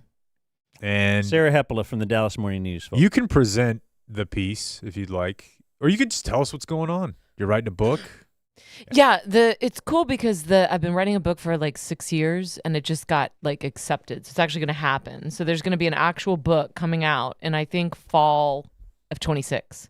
Hell yeah! So I'm going to blow that shit up on Dumb Zone. So I would think someone who has been a bestseller would be able to, like, ahead of time, pay me some money and I'll start writing this book. Sure, you get an advance. Yeah. But, that dissolves over 6 years. Okay, so that did happen to you. Oh, yeah. Okay. Yeah, you get paid in 4 installments. Even in your first book, too? Yeah, in my you first were book. well-known enough? But it went to auction. Because it was like a good idea. Option. That's a word I want to use one day. How does that work? You have a good agent, and then you have a powerful idea, and basically you get a bunch of women. Women all run the publishing industry. I did not. Yeah, they are all the ones that are the buyers. Once again, white men getting shut out of everything. Well, not as relevant to this story about that Jake and I are going to talk about, or you too, but and Blake and Grady, everyone. Anyway, yes, us, the show. Yes. The point is that women are the gatekeepers in the publishing industry, and so if you send out basically it's like the first chapter of my book, which you remember. Do you remember how my book opens? Yeah, he's trying super hard to be good, and I would like you to respect well, you're bringing him it up in return. I do respect him. I always keep a copy of Sarah Hepola's Blackout, remembering the things. In case anything shows up in the middle of the show and Dan needs material. Yeah, so that you would. So it was that chapter and an outline of the rest of the book, and then it basically, if more than one person wants to buy this, it goes to auction, and then when they bid on against each other, that's how you run up the numbers to get good money. Love it. So that happened with my first book. It was like a really lucky draw. Like I got lucky, and so you got it auctioned before you were finished writing it. Yeah, and then you have a year to write it. Okay, and you had never written a book. No, but I was a pretty well-known writer. I writer. wrote for Salon.com at the time. I was writing personal essays, and they were doing really well. I'd written for the New York Times Magazine. I'd written for Texas Monthly. I had some game. Is there a term length on your IP? Like when you sell a book, they were talking about IP this week. Okay. Like let down the road what you put forth in this book, if it got used on something 10 years down the road, do they own that, or is that all yours? Oh, I think like if I were to, are you talking about optioning it? Like if somebody wanted, like I've talked to people about optioning it for like a Netflix series, for instance. Yes. So like that goes through me, and then I have a film and TV agent. Nice. So yeah, so I handle that. What happens if you write something and then it gets purchased at auction, you finish it, and then they don't want to publish it? So that I thought that was going to happen to me this time. Okay. So second book, sold it in 2018, went to auction, hot shit writer, just had a, bestseller, whatever. Then I turned in a draft, they didn't like it. I turned in a draft, they didn't like it. I turned in 4 drafts. What, like roughly spaced out from 2018 to where? Like 2018, 20, like basically about one every year. Okay. Because, my first deadline was 2019. And so I made that, but then the next one was 2020, 2022, because the pandemic happened. So it took 2 years. And then I did one draft, and I don't even think they read it. They were just like, no. Okay, and I'm sorry for getting into the minutia here, but this is very interesting. So how different a year later is the draft? Like, it's the same idea, So right? I've realized that what was going on with my book was I was trying to tell too many stories at once. So what they kept telling me was, like, it was the most mortifying, I can't even tell you how hard this was, that my editor would be like, she'd read 350 pages and be like, okay, but what is this book about? And I was like, ugh. And the reason she was doing that is because the book was about so many different things at once, and I wasn't making choices. One of the reasons I was doing that was because some of the chapters were really good. You always hear this phrase, kill your darlings, and it's kind of like an old cliche in writing, but it's so true. You get attached to certain scenes and ideas, and you'll understand that they're not fitting. And so what you're doing, like a book is actually like a really like slim idea. And I kept being like, well, it's just a book about my life. And then once you make it, she's like, but it's not a book. And I'm like, but it'll be a book if you put it out. And she's like, but I don't know how to sell it if I can't say what it is. And so I kept coming back to it. And I think one of the challenges about this one was that I was trying to write about my life as I was living it, whereas Blackout was about my drinking that was like 5 years in the past. Yeah, for sure. So I had metabolized the stories in Blackout in a way that with this one, which was called Unattached, and she wants to change it, I was living through it. And plus the culture was changing. Like I at one point was like, I'm going to reframe this book as like about how we all need to get out into the world and travel more and connect. And then go the to pandemic, Red Lobster. Go to Red Lobster. And then the pandemic happened. And I was like, okay, I'm not doing that. You know, so it kept shape-shifting. Then now 2025, you can put the R slur back in. Oh, yeah. Yeah. It's half R slurs. Yeah. Yeah, we're back. We're so back, y'all. So approved. That's where we are. She called me last week and said, you did it. That's incredible. Okay. So it was significantly different than the last draft. But I really think what she would always say is all the sentences are good, but they're not adding up.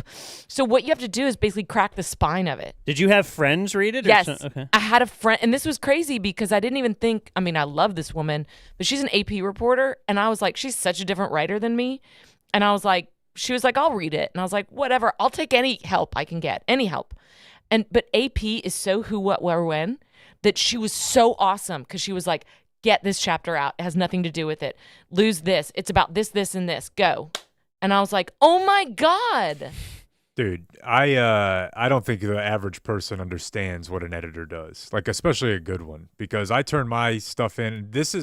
I could never write a book, but I love the puzzle pieces of a long article. Like you just have this thing laid out in front of you and you're like, all right, if I spend 3.5 hours on this, it will be done at the end. But then you turn it in, and since we're all doing this on shared docs now, I can watch him edit my copy in real time, and it's magic. I'm not really a good writer, right? I have good ideas or good enough to sell, but when he does it, it's different. Well, you're a good thinker, and so you're an actual writer, so it's different. What that person's doing is helping you get out of your own way, right? And so that we can just as readers, but somehow it still sounds like me. That's the thing is when he edits me, it sounds like me still. My voice, I just sound smarter. It's weird. Boiling it down. You know, he's boiling down the broth. It's cool stuff. So he's making it more condensed. And, you know, I was one of these, I got so lost. I just can't even tell you. So everybody that was reading it was like, it's really good, but you should make it shorter. And then somebody was like, you should make it longer. And then somebody was like, I like the first part. And somebody was like, I like the second part. You basically have all these arrows pointing in different directions. So I had to have this friend that just said, this out, this out, this out. And then I spent the next 6 months waking up at 2:30 in the morning and writing from 2:30 to 8. Did you have a set time like that? Yeah, just wake up. We've texted at 3:30 in the morning before on the phone. But I mean, on purpose, did you say I have to work from this? No, I just started waking up. My adrenaline gets going, and then my cat gets that's a big factor. Basically like used to this. So that's not a euphemism, right? You actually my kitty starts purring at about 2:30. Oh yeah. God, she couldn't even get it out. Yeah. It's not even, couldn't even execute it. Attempted Looney Tunes sexiness. Okay, so they pay the 4 installments for 4 installments. Let me just for tell this you, one because you'll be interested in this. So it's on signing, you get a quarter. On manuscript acceptance, not submission, acceptance. On hardback and on paperback. So you've received 1. So I've received 1 quarter. Oh, hell yeah! Which, let's go to Red Lobster. Oh, you got 3 payments coming? You guys. I thought it was going to be a deal where you're right. You've already done it. That's the worst. Like you've already been paid for it. We're all going to Red Lobster. Oh, yeah. Oh, We're all Their going. Lobster is just as good, if not better than. They got boil bags now. They do. They did bring back the boil bag. I don't know if they ever had that. We are going to go to town on some biscuits and lobster. Is that a euphemism? I don't know. I'm hyper aware now. Either way, I'm excited. Well, that's awesome. And you can come on and promote whenever you like. I mean, you guys don't understand. I felt like such a failure, and I had to, like, people would ask me about the book all the time, and I had to do this thing of like, I just don't know, because I thought it was going to get canceled. This was my final deadline. They told me, this is it. You don't got to pay the money back. Maybe you needed that pressure. Did I? I didn't know. I think I wasn't going to have to pay the money back because I submitted 5 or 4 different manuscripts, but they have started going after, like for the longest time, there were these comically ridiculous stories of, manuscripts that were 20 years over limit. But right at the economic crash in 2008, they started chasing those people down. So if you didn't turn in a book, suddenly you owed Simon & Schuster $70,000 or $50,000. And they started chasing people, and they published, like, I don't know if they published it or Gawker published it, but there was definitely like a published list of all the people that were being gone after for books that weren't turned in. You know, Skip Hollandsworth, who's one of my favorite writers here in Dallas. Sure. True crime godfather. He sold a book in the 90s and couldn't write it and paid back his advance. Damn. Which I don't know anybody else that did that. But then he was so haunted by it that he picked it up 20 or 30 years later. And then that became The Midnight Assassin, which is the book that he put out a couple years ago about the guy that might have been Jack the Ripper here in Texas. I think my wife read that. It's really, I mean, she's a Skip P1 for sure. Skip's a master. So I don't know if we have time for this now, because I think it could be a longer conversation, but she sent this. Do you want to summarize it? The New York Times article? Well, the New York Times. 'Cause I have thoughts. It's basically like men don't read novels anymore. Why is that? And this is something that's been known for a long time, but a lot of the examples in this were interesting to me. It started with like a book club where these guys read novels, and it's so unusual that it's opening a New York Times story, you know, because in my world, the girl world, book clubs where women read fiction is so commonplace as to just be almost annoying. Like everybody's in book clubs. And so, and then it goes on to kind of explain how men, you know, it's known when I sold Blackout, I remember telling the women in the room that I was selling to, men will buy this book because I drank like a man. And they were like, oh, we don't care about men. And I was like, how can you not care about 50% of the population? Yeah, in our old job, it legit made sense because it didn't matter if women were listening. Like, it didn't matter. But with books, it's like, I don't know. But it's the same. It would be like if I went in to sell a superhero movie and I was like, guys, the women are going to love that. And they're like, we don't really care. We want to sell to the men. So with memoir in particular, which is a very female-driven genre, it's written by women and it's bought by women and read by women. They didn't care. And I thought, this is so dunderheaded, so stupid. There's all these things that the publishing industry has done over the last 20 years to kind of make themselves more irrelevant. I think this is one of them. I don't see any reason why men wouldn't read fiction. It makes no sense whatsoever. Or read books or even memoirs. So You read my memoir? Yeah, Dan is still the literary man. Like, he may not do much fiction currently, but he will. Like, he's Infinite Jest guy. He's so, and that's it's mentioned in this article of like what happened to the like sort of plaintive man who just is reading a novel, right? Like, that's just a thing. Like, that used to be a thing that like you could be you're a big tough guy who just is it the reading the works of prevalence of just. Well, there's a couple. To me, it's busier. Yeah. So this, like when I had more free time. This article, I just tend to, I want to do something that's not just staring at the phone and stuff. So this article, it is very interesting. I think it highlights like a cultural thing, but what it does a little bit of is it hand waves towards podcasts and the quote manosphere of saying, well, is this where all of our men consumption time gone? Is it gone to these crude podcasts of the manosphere? Are we one of those?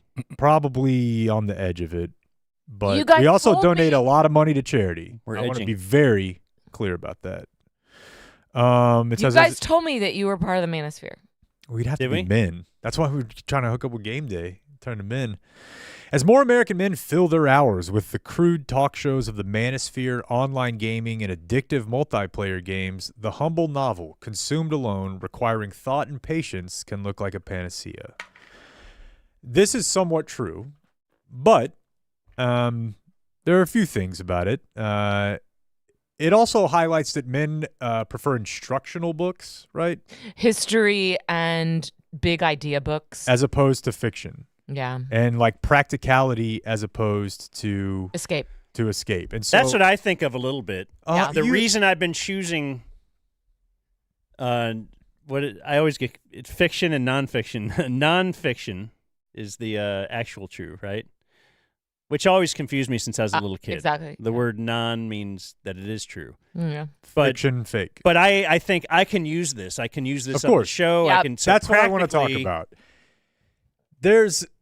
I'm not going to rant about capitalism here, but there is something to that in play here where I, as a dad of 2 kids, the shit that is expected of me is like my dad or my stepdad or my father figures could never dream of. The amount of time and effort and care and that I put, I'm blocking out. Like I'll write down on a schedule, 4:45 to 5:45, nothing but the kids. Yeah. It's not because I had a bad dad or stepdad. This is just not how the game works. No, it's culturally There's shifted. Infinitely. Like my friends and I group text about it. We're like, you see all these stats about how kids are just so depressed and so anxious, but we're all spending like 10 times more time with our kids than our dads ever did. You know what else I did?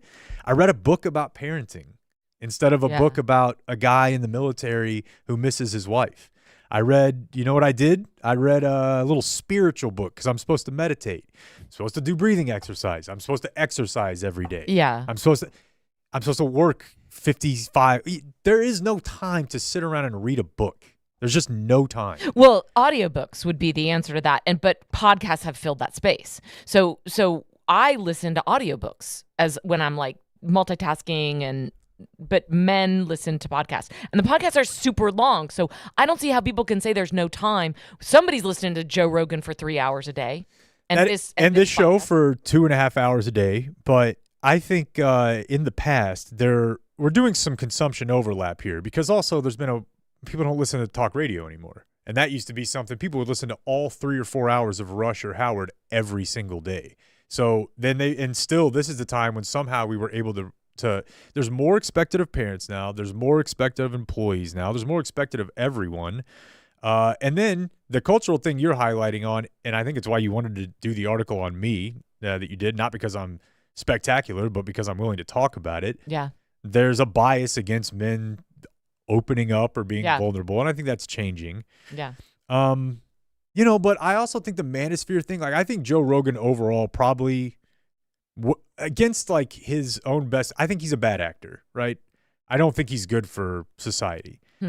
But there are a lot of people who learn a lot of things from listening to shows like that you're not going to hear anybody else talk about anywhere else. And some of that stuff I think is good for people. Well, and by the way, he's one of the rare male readers because he's singularly brought back books like Empire of the Summer Moon, which is an S.C. Gwynn title, I think.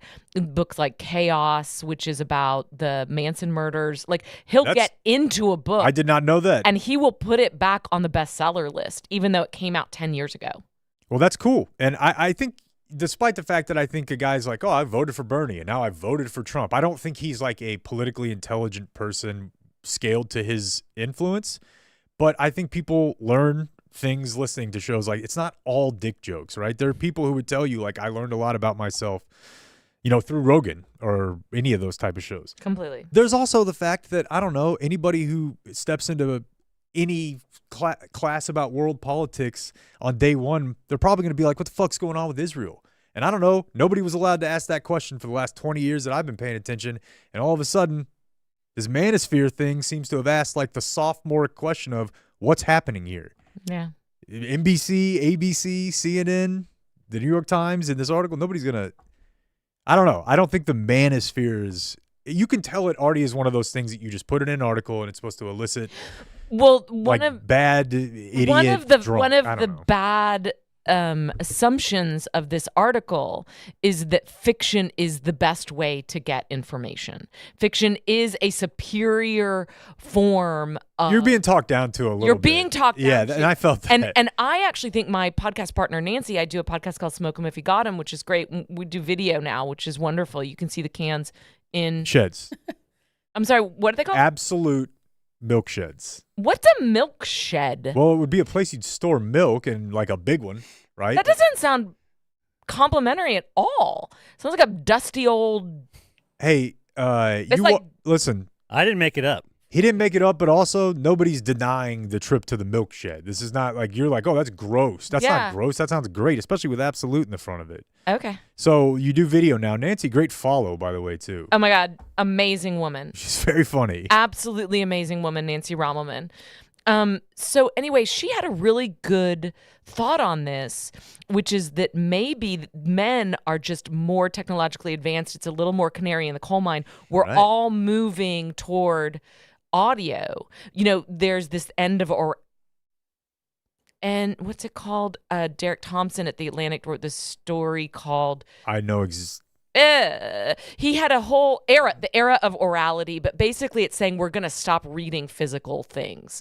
And so we want to listen. Dude, the era of orality could mean so much, and I love it all. You're out of yours. It's get out of here. It's back. It's back, Dan. It's not you as far as what, delivering I or don't know. receiving? Yeah. I mean, I know one of them is funny. The other one's not. Neither one are happening. The point is, though, I mean, just of all, even our job, you know, everything. Yeah, and Dan would have a tough time with that because he thinks listening to books isn't reading. But I do agree with you. Obviously, that's interesting, but you're holding on to old ways, and I respect that. I'm a scribbler in the margins person, but you know, it's just like stories used to be oral, like they used to be oral traditions, and then they got the printing press, and so it's just woke. Oh wait, what was woke? The printing press. Probably. I don't know. Seems like it. Seems like it. Don't like it. Well, so anyway, it's I think she's making a really good point that actually guys are just going the way most of us are going to go, which is toward not reading physical books anymore. And that there's going to be, you know, the amount of storytelling that we get through our ears these days. And look at women's true crime obsession. I mean, it is out of control. It's booming.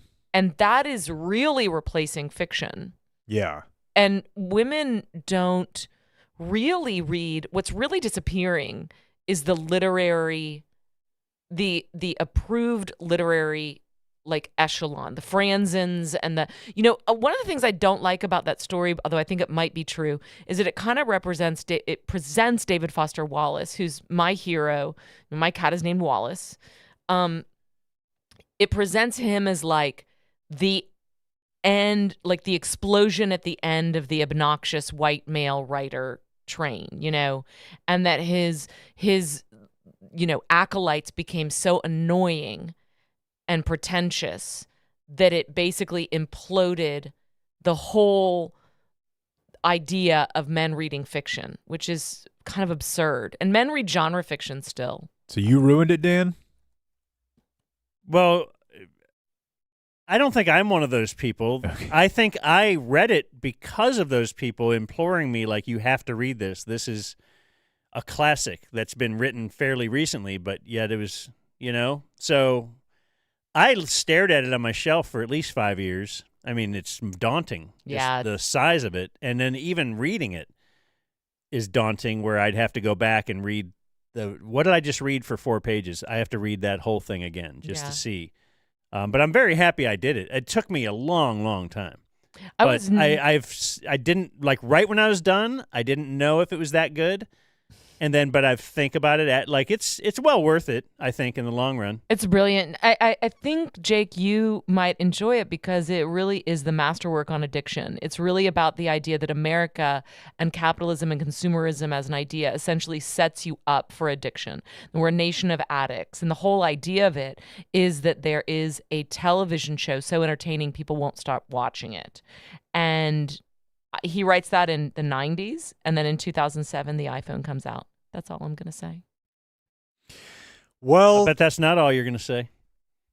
That's what ladies just always say. That's all I'm saying, and then all of a sudden they start saying some other Sounds entertaining. Sounds like something I would enjoy, but I recently quit books. He did. Yeah. For the rest of my life. Okay. He's claimed to have quit books. Why would you quit books for the rest of your life? Like, why would you do anything for the rest of your life? Because that seems unnecessary. That sounds like that should be in your next book about alcohol. No. About you're not settling down with a man. Why'd you quit for the rest of your life? Huh? Isn't that your bit about Unnecessary. men? I mean, who knows what I happened? would love to be There's married. probably a day out there where you and I can handle our sauce, right? Why quit for it? Yeah, That's not where I was going with that. That's true, yeah. I am That a is the one day at thing. a timer, though. But hey, did somebody ask me out on this show? Yeah, you told us about that. It happened. Well, the two I know things Chris. Chris. Yeah. We have a very tall listener Yeah. who is very taken by you and was hoping that I would schedule him. He was going to sit in on the show one day, and he asked me, "Can you do it when Sarah's going to be there one day?"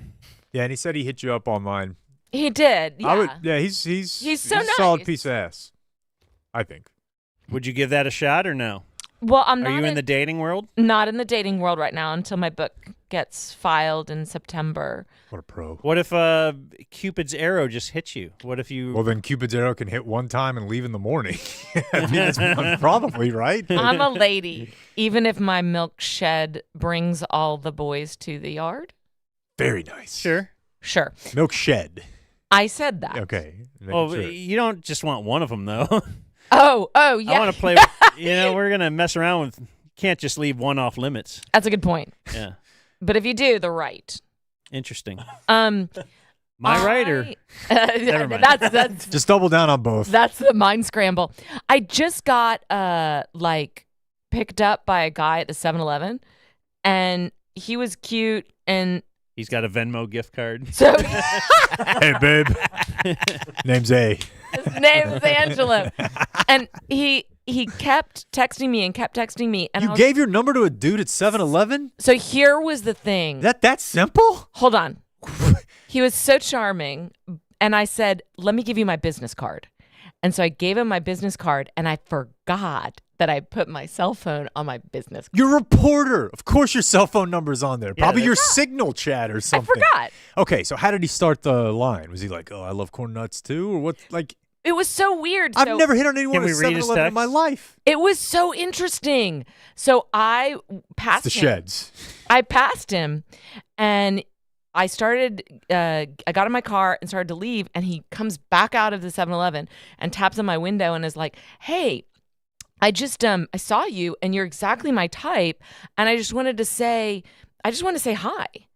And I was like, fuck?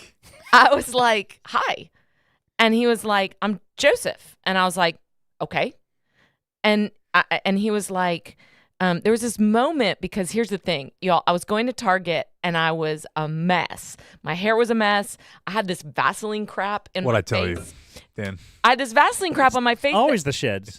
That makes you, it keeps wrinkles out. But anyway, he goes, "You have Vaseline on your face. Yeah. Do you mind It's the shiny stuff. if I get it off?" And then just with the tenderest finger, He touched you. reached over. What is happening?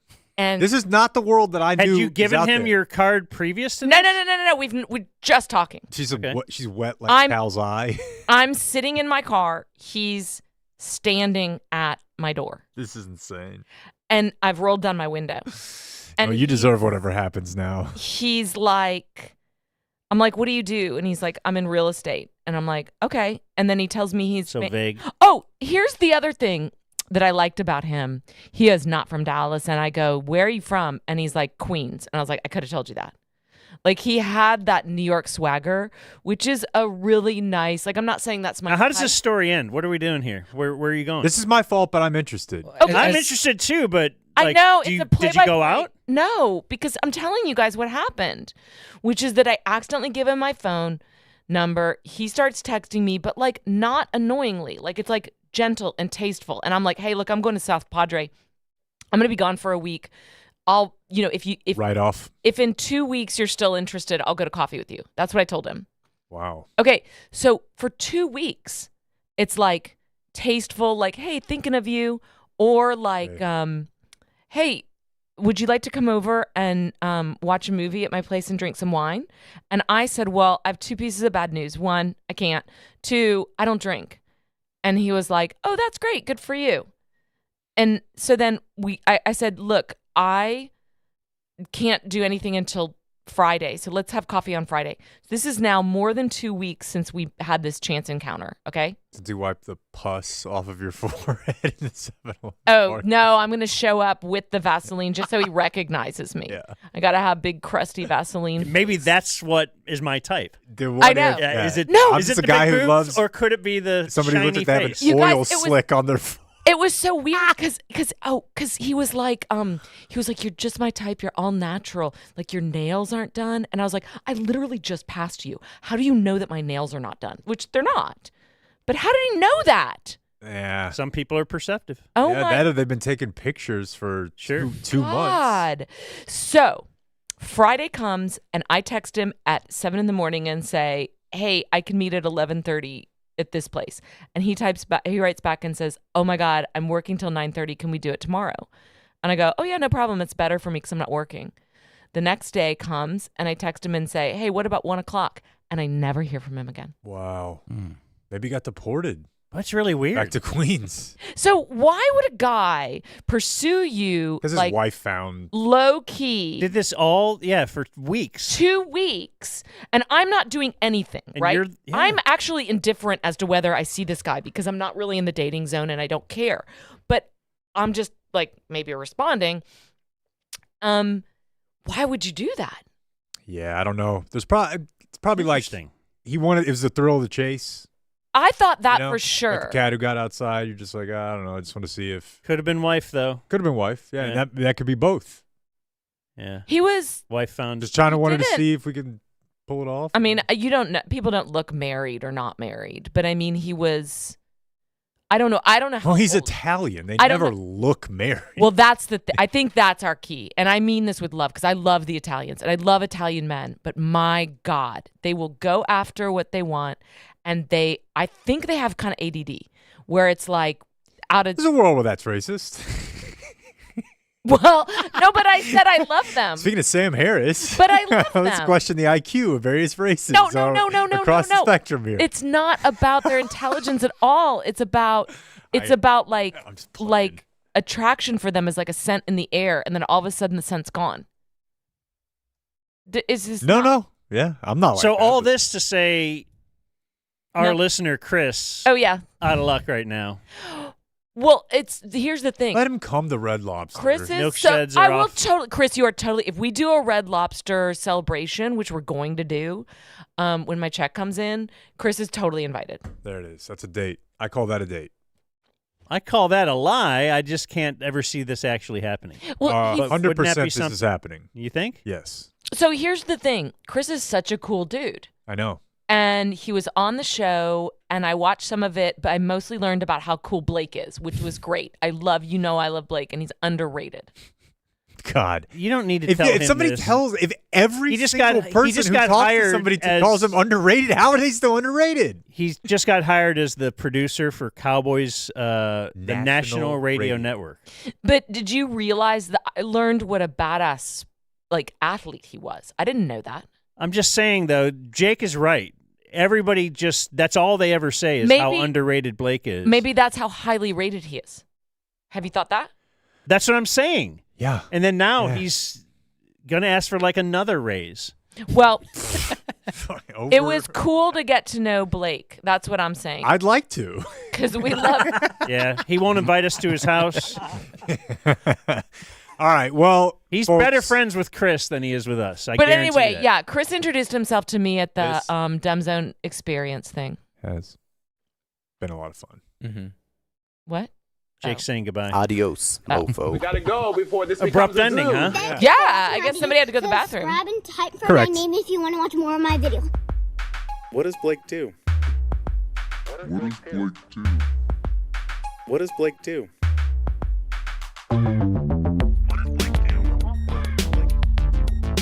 What would you say? What does Blake do? You do here. Listen together. What does Blake do? What would you say? What does Blake do? You do here. Listen together. What does Blake do? What would you say?